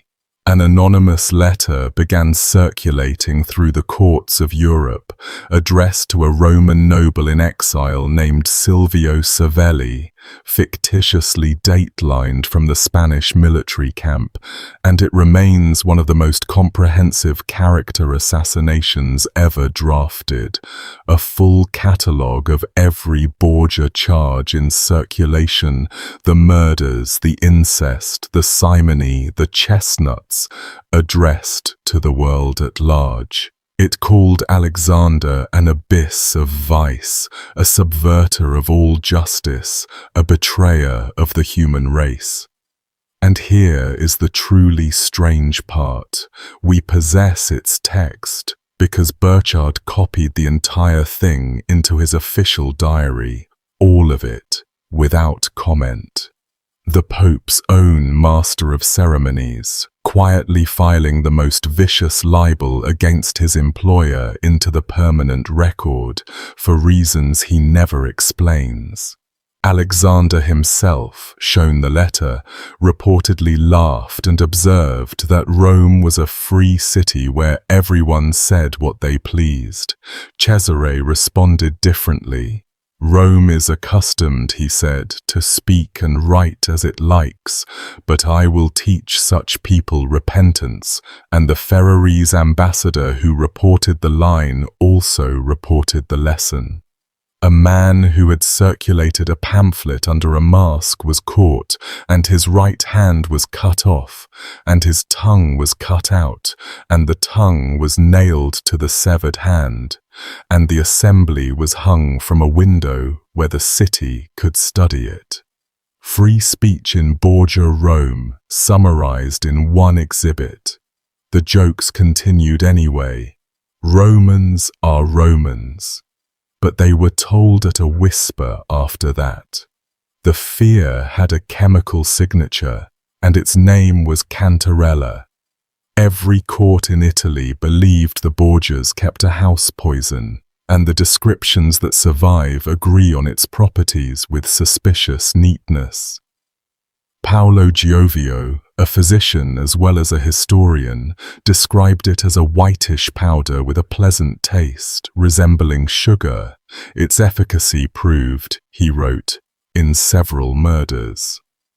Modern toxicologists who have studied the accounts, and yes, there are peer-reviewed papers on Borgia poison, conclude that if it existed, it was almost certainly an arsenic preparation.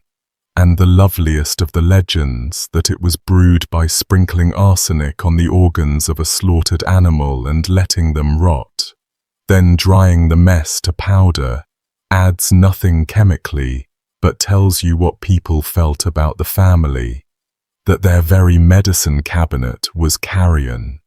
The tales insisted the dose could be tuned, death in a day, death in a month, death in a year, tuned like an instrument. Toxicology doesn't really support the precision timing. The body count doesn't really need it, because cardinals kept dying and the deaths had a shape. Under church law, as this papacy applied it, a cardinal's estate reverted to the Pope, so every rich old man in a red hat was, actuarially speaking, a Borgia asset awaiting collection, and Rome noticed the collections clustering. Cardinal Orsini's arrest belongs with Senegalia, a few minutes down the road. Cardinal Giovanni Michiel, nephew of a pope, one of the wealthiest men in the college, was seized in the night of the 10th of April 1503 by 2 days of vomiting so violent his household knew immediately what they were watching, and died.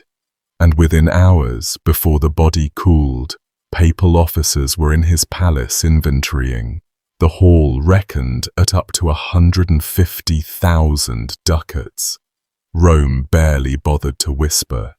And under the next papacy but one, a sub-deacon of Michiel's household was arrested, confessed to having administered poison to his master at the instigation of the Borgias for payment, and was hanged, a judicial finding, though obtained under a hostile pope with every reason to want it found. And you see how this hall of mirrors works. Even the confessions come preloaded.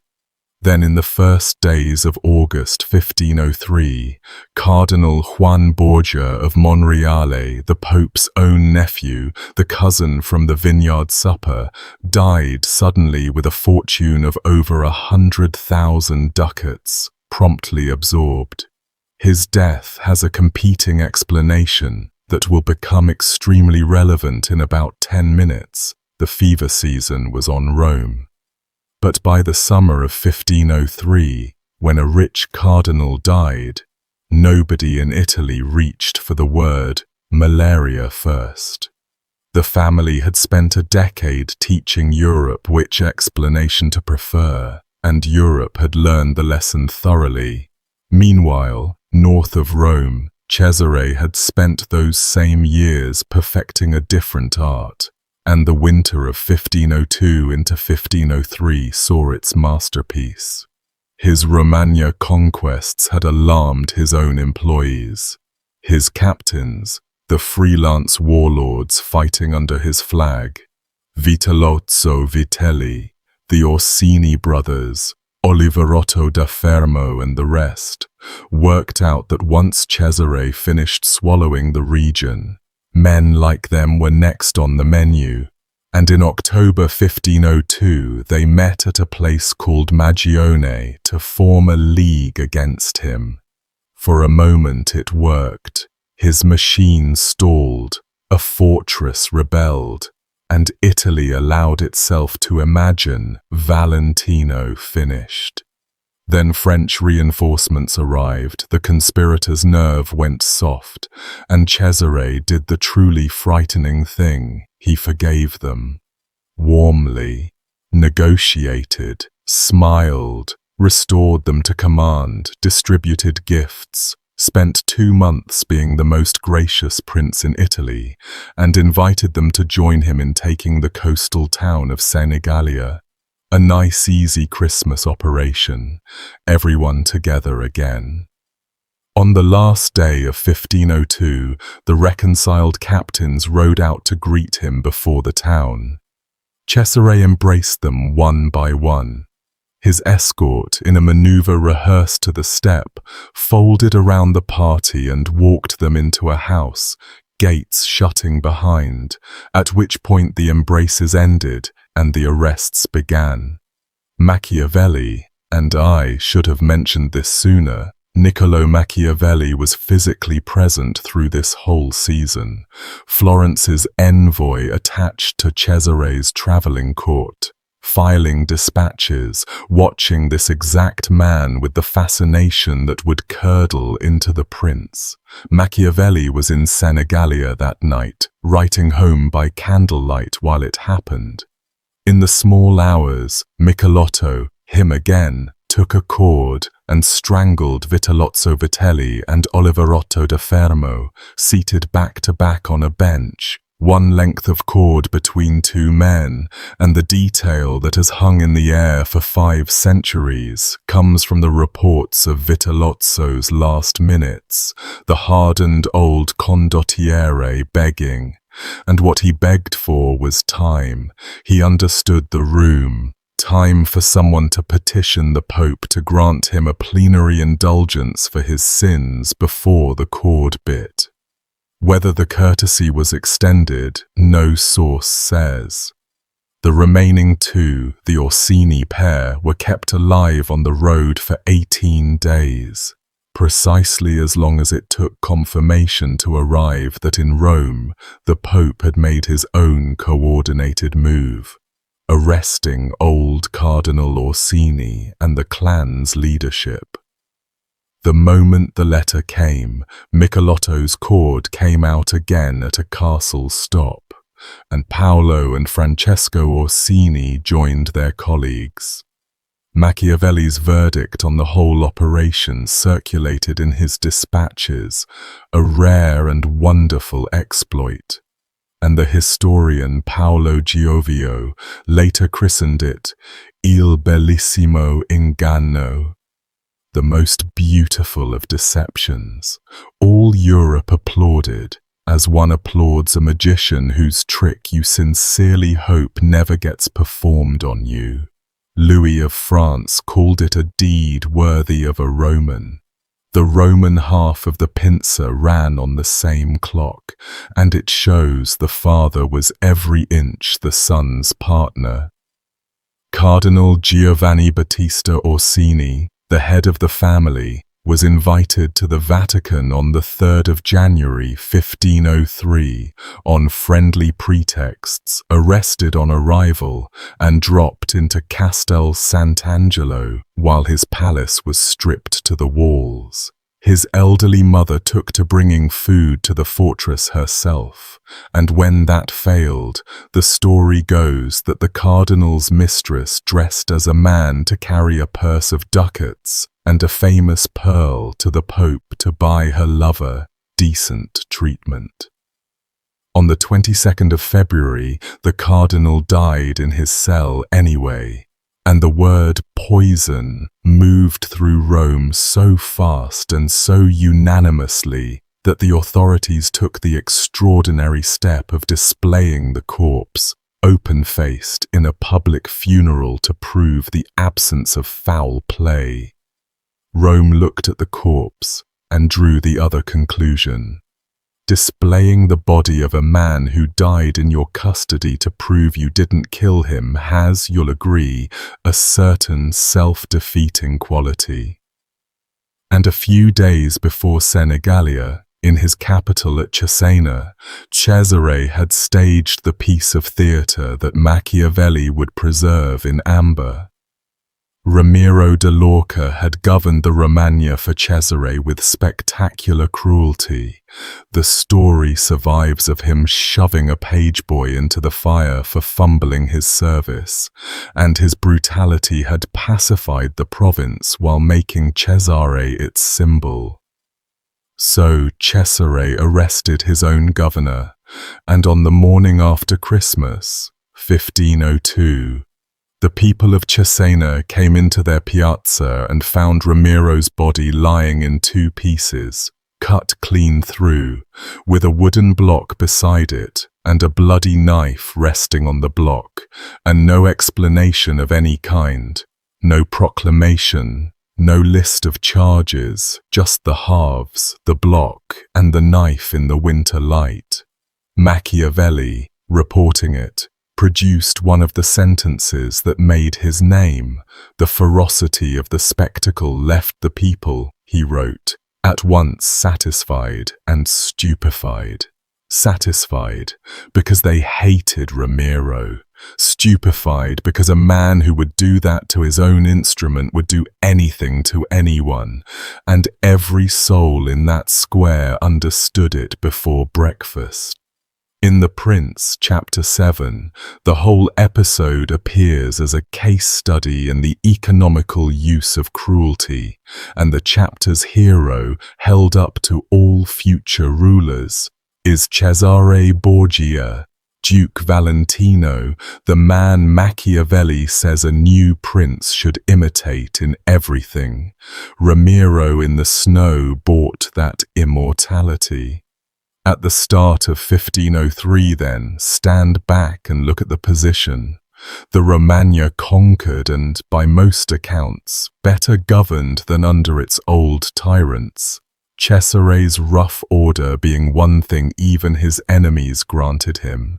The Orsini broken, the treasury swollen with Jubilee gold, cardinal estates and the price of red hats, a pope of 72 in vigorous health, a son of 27 at the height of his terror, and no power in Italy willing to move against them. The Venetian ambassador wrote home, in so many words, that all Italy trembled before the Duke. The family had, at last, everything. They had it for about 7 months. August in Renaissance Rome was a killing month, and everyone who could afford to leave, left. The marshes around the city bred fever. The Tiber shrank and stank, and the death carts worked the fever season the way they worked plague years. In the first week of August 1503, with the sickness already thick in the city, Cardinal Juan Borgia of Monreale died, as I mentioned, and at his funeral Alexander watched the coffin pass and was heard, by the ambassadors who wrote everything down, to make a remark about the month being a bad one for stout men, a category that at 72, big-framed and heavy as he now was, prominently included himself. An omen-minded court also noted an owl falling down a chimney into his rooms, twice by some tellings, and the Pope, Spaniard to the bone about portents, took it badly. On the 5th or 6th of August, the Pope and Cesare rode out to dine at the hillside vineyard of Cardinal Adriano da Corneto, an evening in the country air to escape the heat, wine under the pergola of a man whose fortune, gossip observed even before anyone got sick, was large, and whose survival prospects around the Borgias were therefore statistically interesting. Within the week, all 3 men who had shared that table were gravely ill. The cardinal recovered, though a lurid tradition insists the sickness cooked him so thoroughly that his skin peeled and he never looked the same. Cesare went down hard, 27 years old and strong as a wagon horse, burning with fever in his rooms above his father's. And on the 12th of August, Alexander himself broke, vomiting, febrile, the physicians summoned, and the palace gates ordered shut without announcement. Rome, informed that the Pope and his son had both fallen sick within days of dining at a rich cardinal's table, reasoned like Rome. The poison meant for the host, the story ran within hours, had come home to the poisoners, a flask prepared for Corneto, cantarella in the wine, and a servant, confused or bribed or fate itself in an apron, pouring it for the wrong side of the table. It is a perfect story. It requires the Borgias to die of Borgia, drinking their own recipe, and Europe adopted it instantly, and has never fully let it go. Guicciardini enshrined it, Victor Hugo staged it, and you'll still find it repeated as flat fact today. Against it stands the boring candidate. It was August. Rome was a malaria pit. Cornetto's household had sickness in it. Other guests reportedly ailed. The incubation delay of about a week fits the mosquito far better than the flask, and the Pope's physicians treated him for tertian fever, the malaria pattern, fever spiking on alternating days. Modern historians overwhelmingly land on the mosquito. 16th century Europe landed on the flask. I'll only note that a man can spend 11 years teaching a continent to see poison in every convenient death, and then die conveniently, and he has no standing whatsoever to complain about the diagnosis. The deathbed took a week. Burchard, on duty to the end, logs it with his terrible calm. On the 15th of August they bled the Pope, 13 ounces drawn off, and to keep the patient's spirits up, several cardinals sat around the bed playing cards at his bedside, while the life was being drained into a basin, an image no novelist would dare. The fever climbed anyway. On the morning of the 18th of August, 1503, Alexander confessed to the Bishop of Carinola, heard Mass from his bed, and received communion, 5 cardinals standing in the room. Through it all, and multiple sources converge on this detail, he never once asked after his children. Cesare lay dying 1 floor up, Lucrezia was in Ferrara, and the great family man of the age, the Pope who had torn Italy apart for his bloodline, spoke of neither of them, as though, one chronicler put it, some door in him had already shut. At Vespers he was given extreme unction, and by evening he was dead, 72 years old, 11 years and 1 week a pope. Upstairs, Cesare could not stand. His fever had him swinging between delirium and a survivor's cold focus, and his physicians attempted the era's heroic cures, by one famous account plunging him bodily into a great jar of ice water, after which, the report says, the skin peeled from his body in sheets.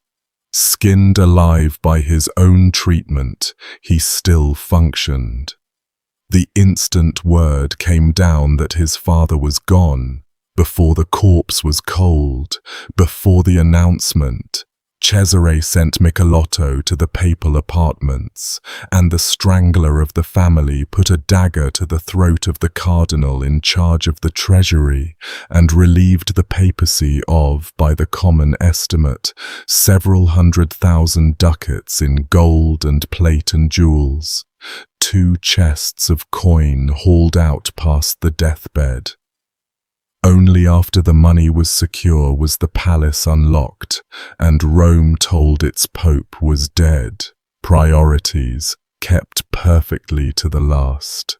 What happened next to the body of Alexander VI is the most physically revolting sequence in the papal chronicle, and I am not going to soften it. You were promised, and every detail comes from sober witnesses, above all Burchard, who handled the arrangements personally and wrote down what the job required. August heat, an unembalmed corpse, and whatever the disease had done to his blood, the decomposition came on at a speed that frightened people. Overnight, the face went the color of wine dregs, then darker, effectively black, the skin covered in blue-black blotches. The nose swelled, the tongue engorged until it doubled back on itself and filled the whole mouth, forcing it open, and foam worked out past the lips. The abdomen bloated with gas until, in the phrase that appears in the Venetian ambassador's dispatch, and then in half the letters leaving Rome that week, the body was as wide as it was long. That same ambassador, Marino Sanuto, preserving the text, called it the ugliest, most monstrous and horrible dead body that was ever seen, without any form or likeness of humanity. Raphael Volterrano, another eyewitness tradition, describes the blackened, deformed thing exhaling a stench that emptied the room, brown matter crusting the lips and nose, the mouth gaping, the swollen tongue lolling out onto the chin, and notes that not one devotee, not one, could be found to kiss the feet or the hand of the dead Pope as custom demanded. The body of Christ's vicar lay in the Sala del Pappagallo, and grown churchmen would not go near it. They moved him to St. Peter's for the viewing, and the viewing became a mockery. The corpse blackened and swelled further in front of the crowds, and the crowds, remember, contained a decade's worth of the silenced. People filed past to stare and to be certain he was really dead, and the wits went to work on the spot. The jokes surviving in the letters, that the devil had come for his own, that the body was swelling because the soul was being pulled out through it. The guards eventually had to shove the mob back with a bench. No pope in living memory, wrote one observer, had been laughed at over his own beer. Then came the coffin, and here Burchard's flat prose reaches its masterpiece. The carpenters, it turned out, had built the box too narrow and too short, and no one had thought, or perhaps cared, to check the measurements against a corpse that was inflating by the hour. The mitre would not fit beside the head, so they set it aside and covered the head with an old carpet.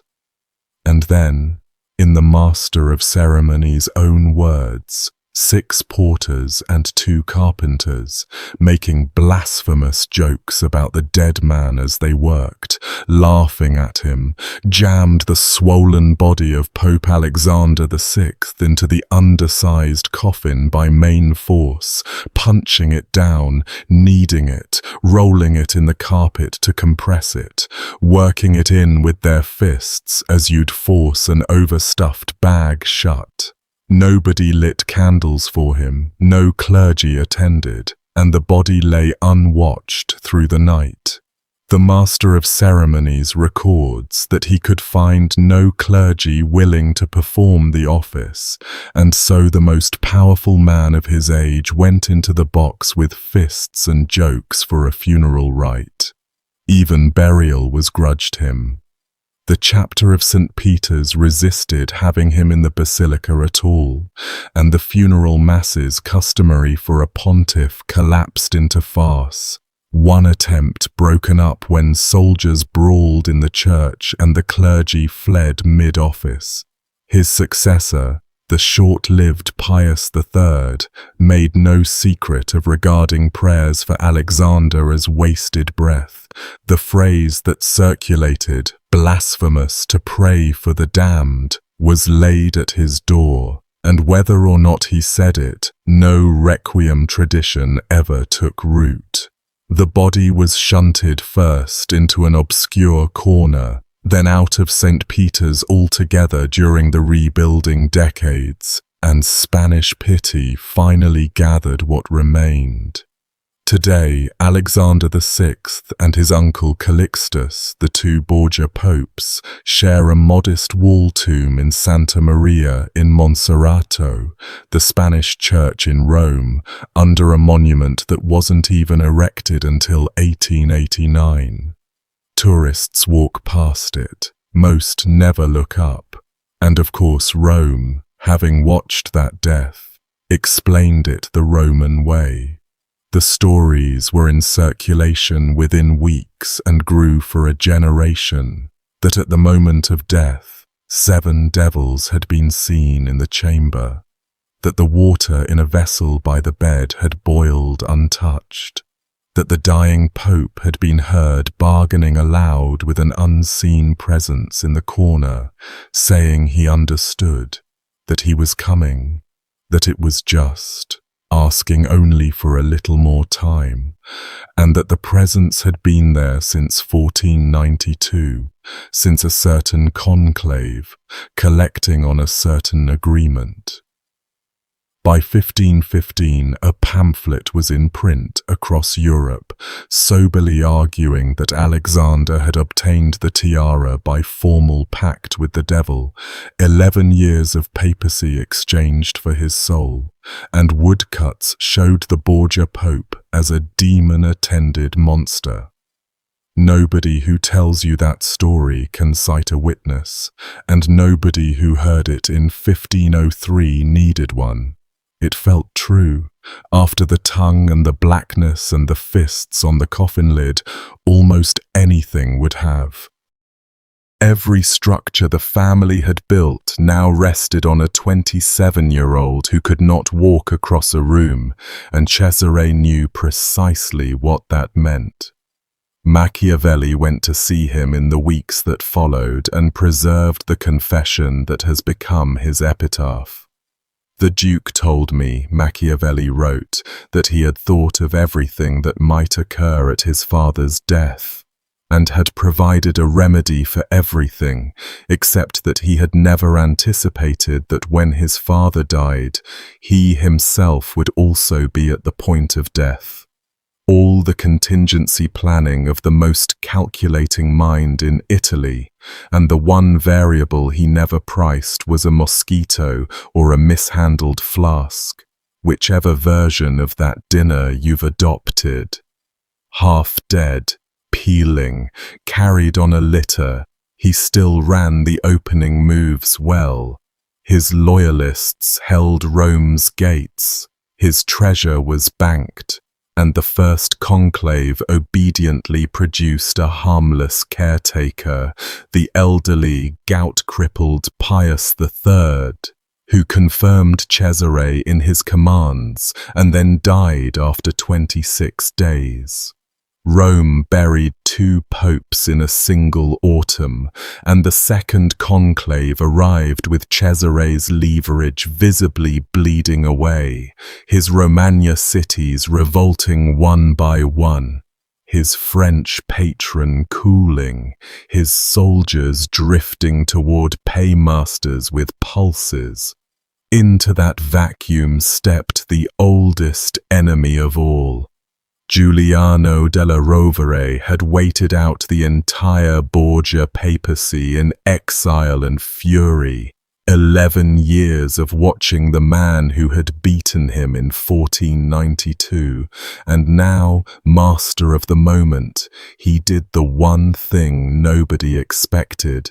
He made Cesare a partnership offer. Support from Cesare's Spanish cardinals in the conclave in exchange for confirmation as Captain General and Lord of the Romagna. Everything guaranteed, everything warm. Cesare, the author of Senegalia, the connoisseur of the embrace that walks a man through a gate that shuts behind him, looked at the offer and took it. Machiavelli, watching, could hardly believe it, and in The Prince he sets it down as the Duke's single unforgivable blunder, the election of Julius, anyone but Julius, any candidate on earth, but the man with 11 years of scores to settle. Della Rovere became Pope Julius II on the 1st of November 1503 in the fastest conclave anyone could remember, and then, at his own tempo, with the pleasure of a man unwrapping something long promised, he took Cesare apart. The confirmations evaporated. The demands began. Surrender the Romagna fortresses. Sign here. Cesare refused, was arrested, discovered that a pope's word to a Borgia was now worth what a Borgia's word had been to everyone else, yielded the fortresses anyway, was released into Neapolitan territory under a Spanish safe conduct, and was promptly arrested again in Naples by the Spanish crown, the safe conduct dissolving on inspection. In August 1504, They shipped him to Spain in chains. 2 years of Spanish castles followed, first Chinchilla, then the fortress of La Mota at Medina del Campo, where they kept him in the tower. And in October 1506, Cesare Borgia went out the window. A rope smuggled to his cell, too short by several stories, a servant descending first, the alarm, guards cutting the rope, and Cesare falling the remaining distance into the moat, breaking bones, hauled away bleeding by waiting Confederates, and gone. His injuries healed on the road. By December he had crossed to Navarre, to the court of his brother-in-law the king, the one door in Europe still open to him, and Navarre put him to work at the only trade he had, war. The kingdom was fighting a rebellious count, and Cesare, 31, ex-cardinal, ex-duke, ex-terror of Italy, took command of the royal troops as a mercenary captain, besieging a castle at a town called Viana in the first weeks of 1507. Before dawn on the 12th of March, under a storm violent enough that the siege lines had gone slack, a relief party slipped supplies into the castle, and as it withdrew, Cesare came out of the town after it, furious, on horseback, riding ahead of his own men. In the darkness and rain he outran every one of them.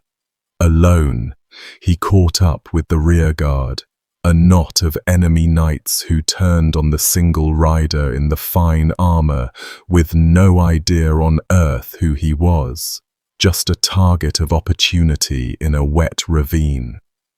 They killed him the way soldiers kill in a ditch fight, a lance thrust under the arm where the armor gapes, then everyone in, and when he stopped moving they stripped him of the armor, the clothes, everything of value down to nothing, and left him. The naked body lay in the rocks with, the counts vary by account, somewhere between 20 and 25 wounds, and one tradition adds that some passer-by, out of decency or superstition, placed a flat stone over the groin, the sum total of ceremony afforded that morning to Cesare Borgia, aut Caesar, aut nihil, and the ledger closing hard on nihil. When his squire identified the body, the King of Navarre's court was reportedly staggered at the manner of it. The man Machiavelli had held up as the model of princes, taken apart anonymously in the rain by soldiers who found out afterwards what they'd caught.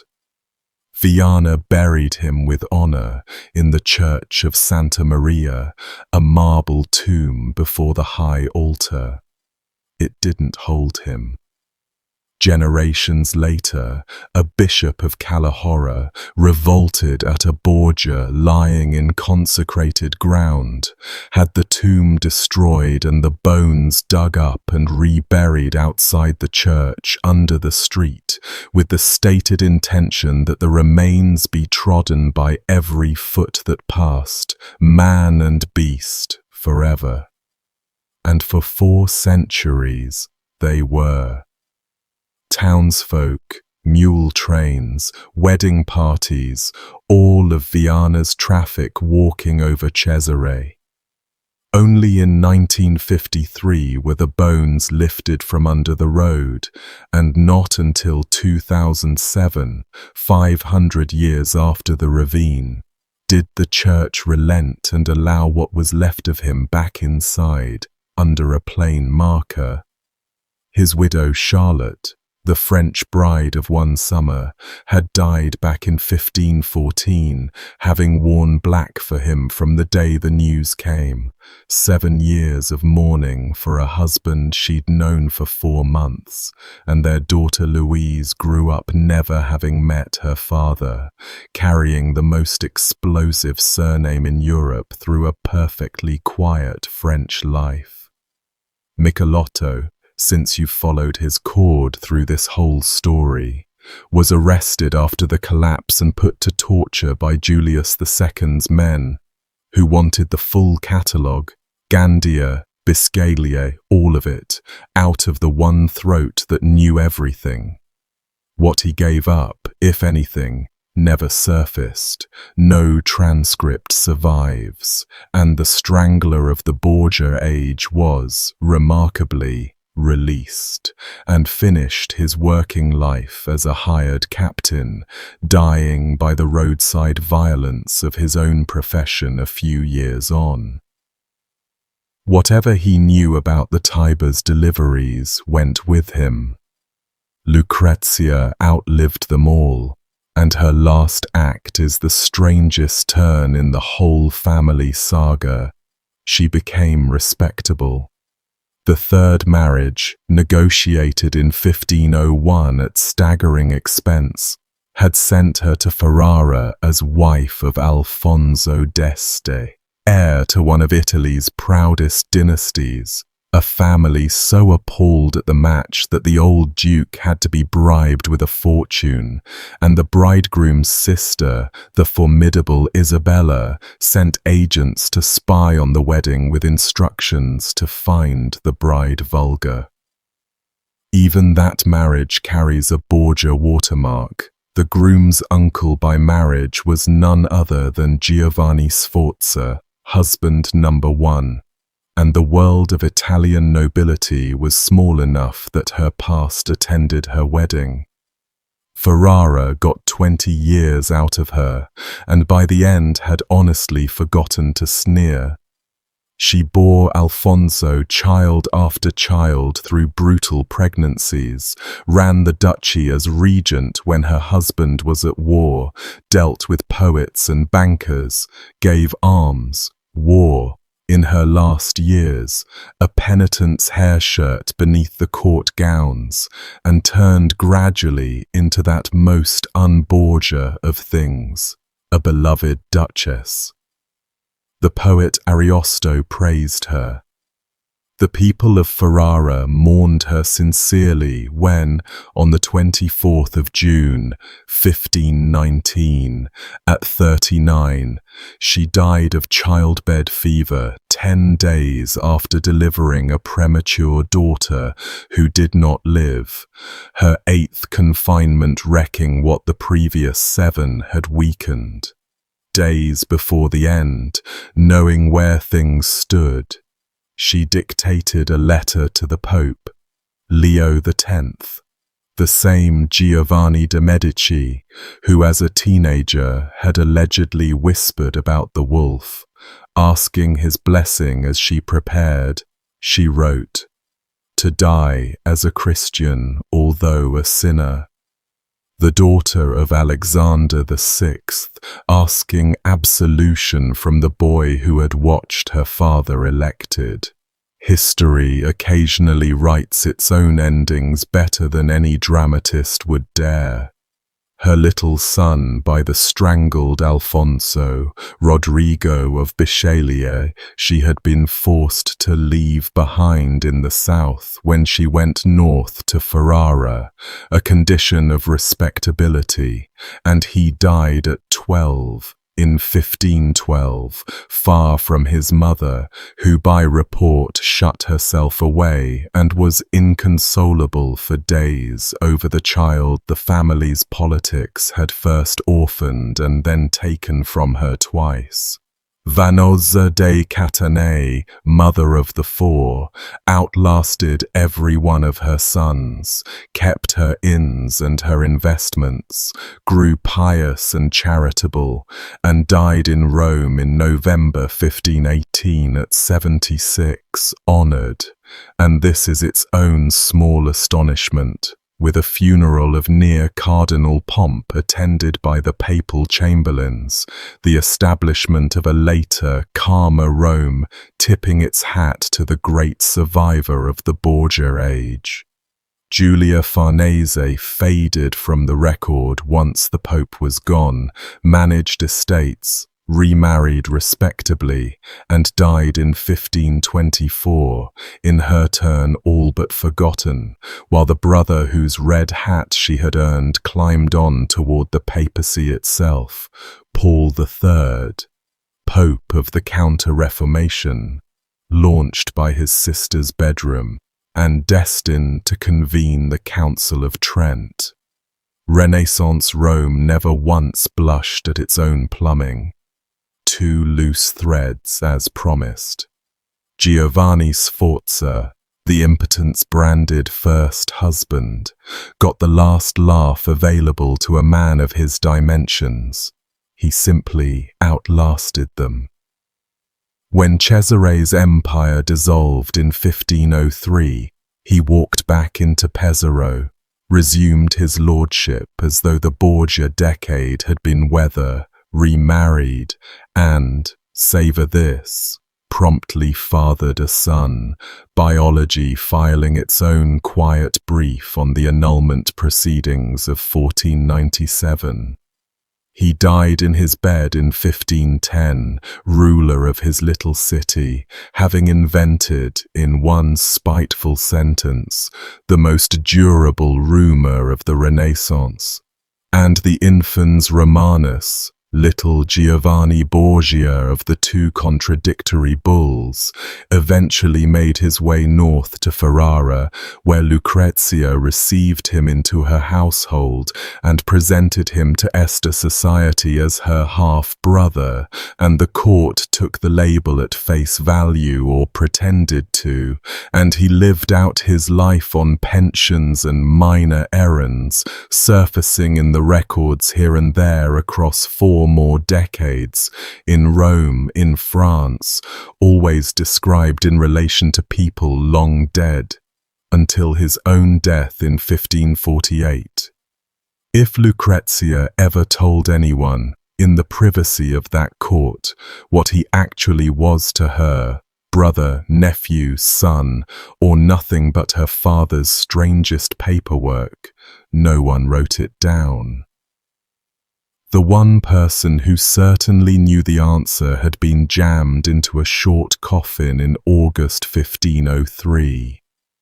Back in Rome, Julius II was conducting a different sort of burial, the interment of a reputation, and he brought to it the energy of a man who had rehearsed for 11 years.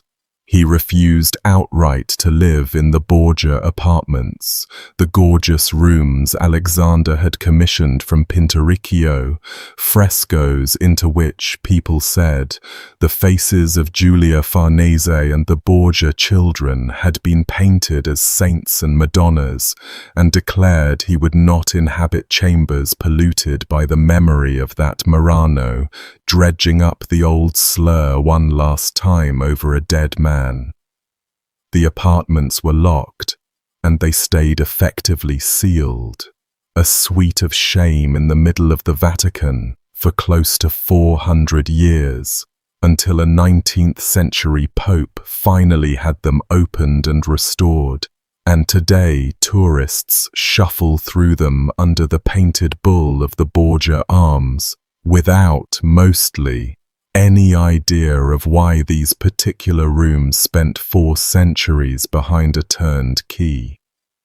Julius also let it be known that speaking well of his predecessor was a poor career move, and the record keepers of Europe took the hint at a sprint.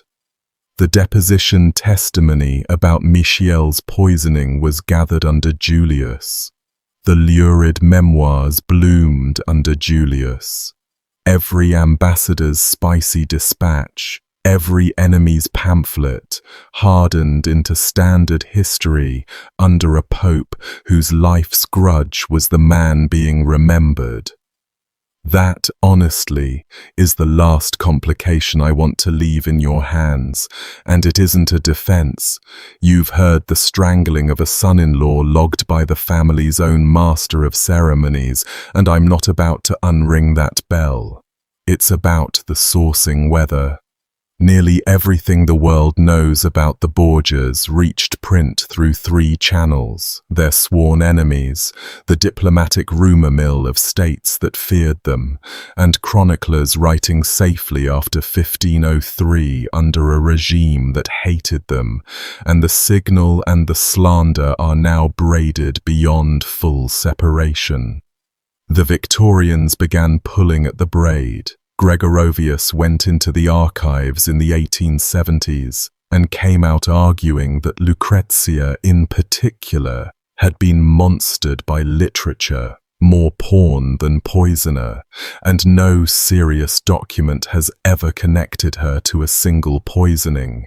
The vial in the ring, Lucrezia, is entirely the invention of later fiction.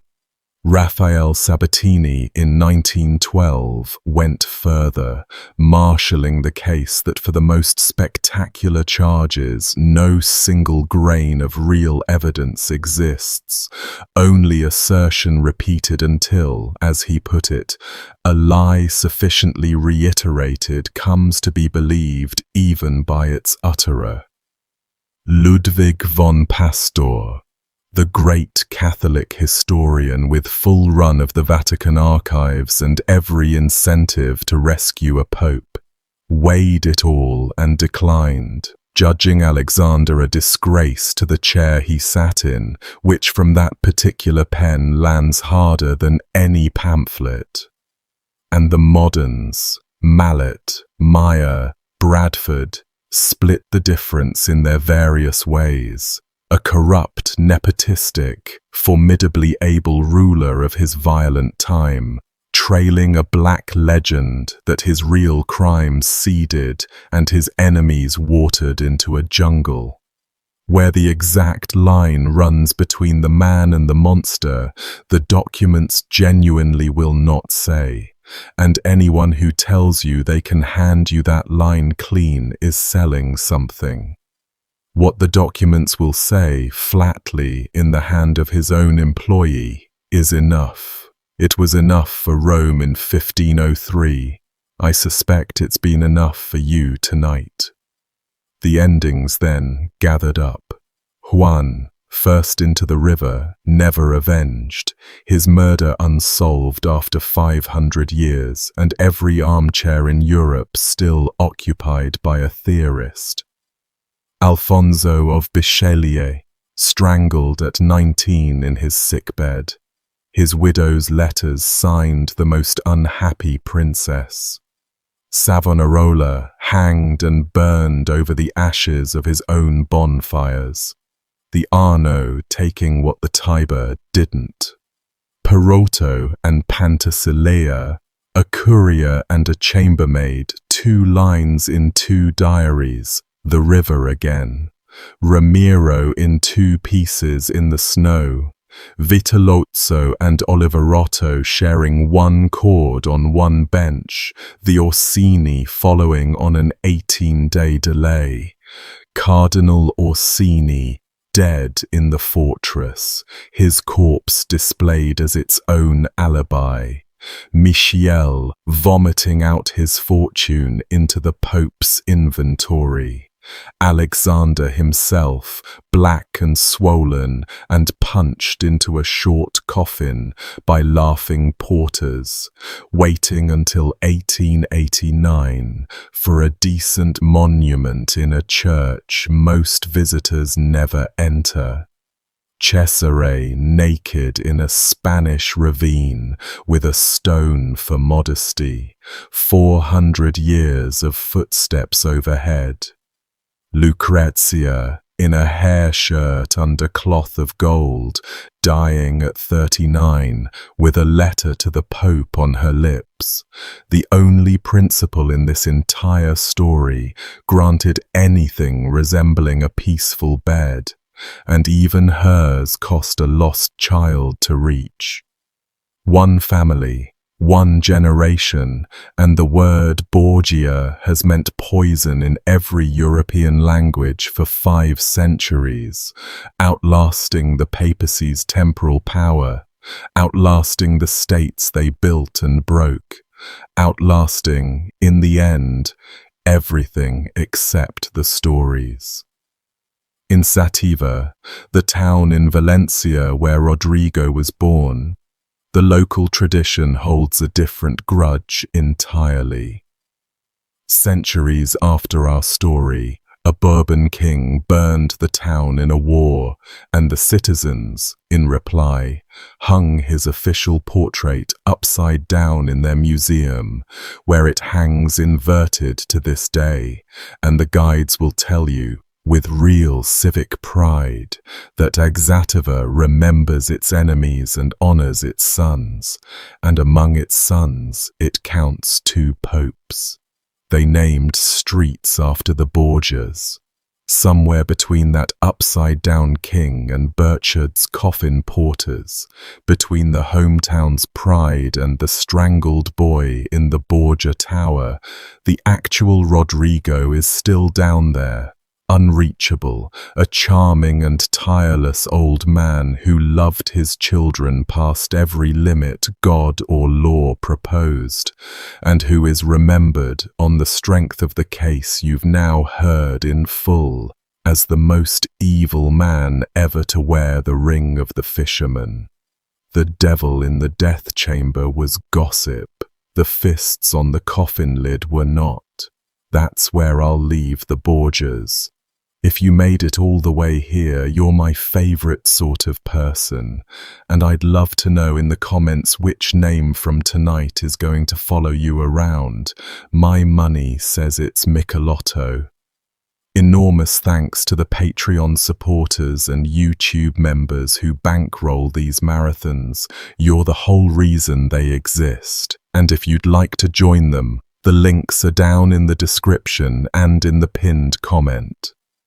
Go pour yourself something you watched being opened. Talk soon.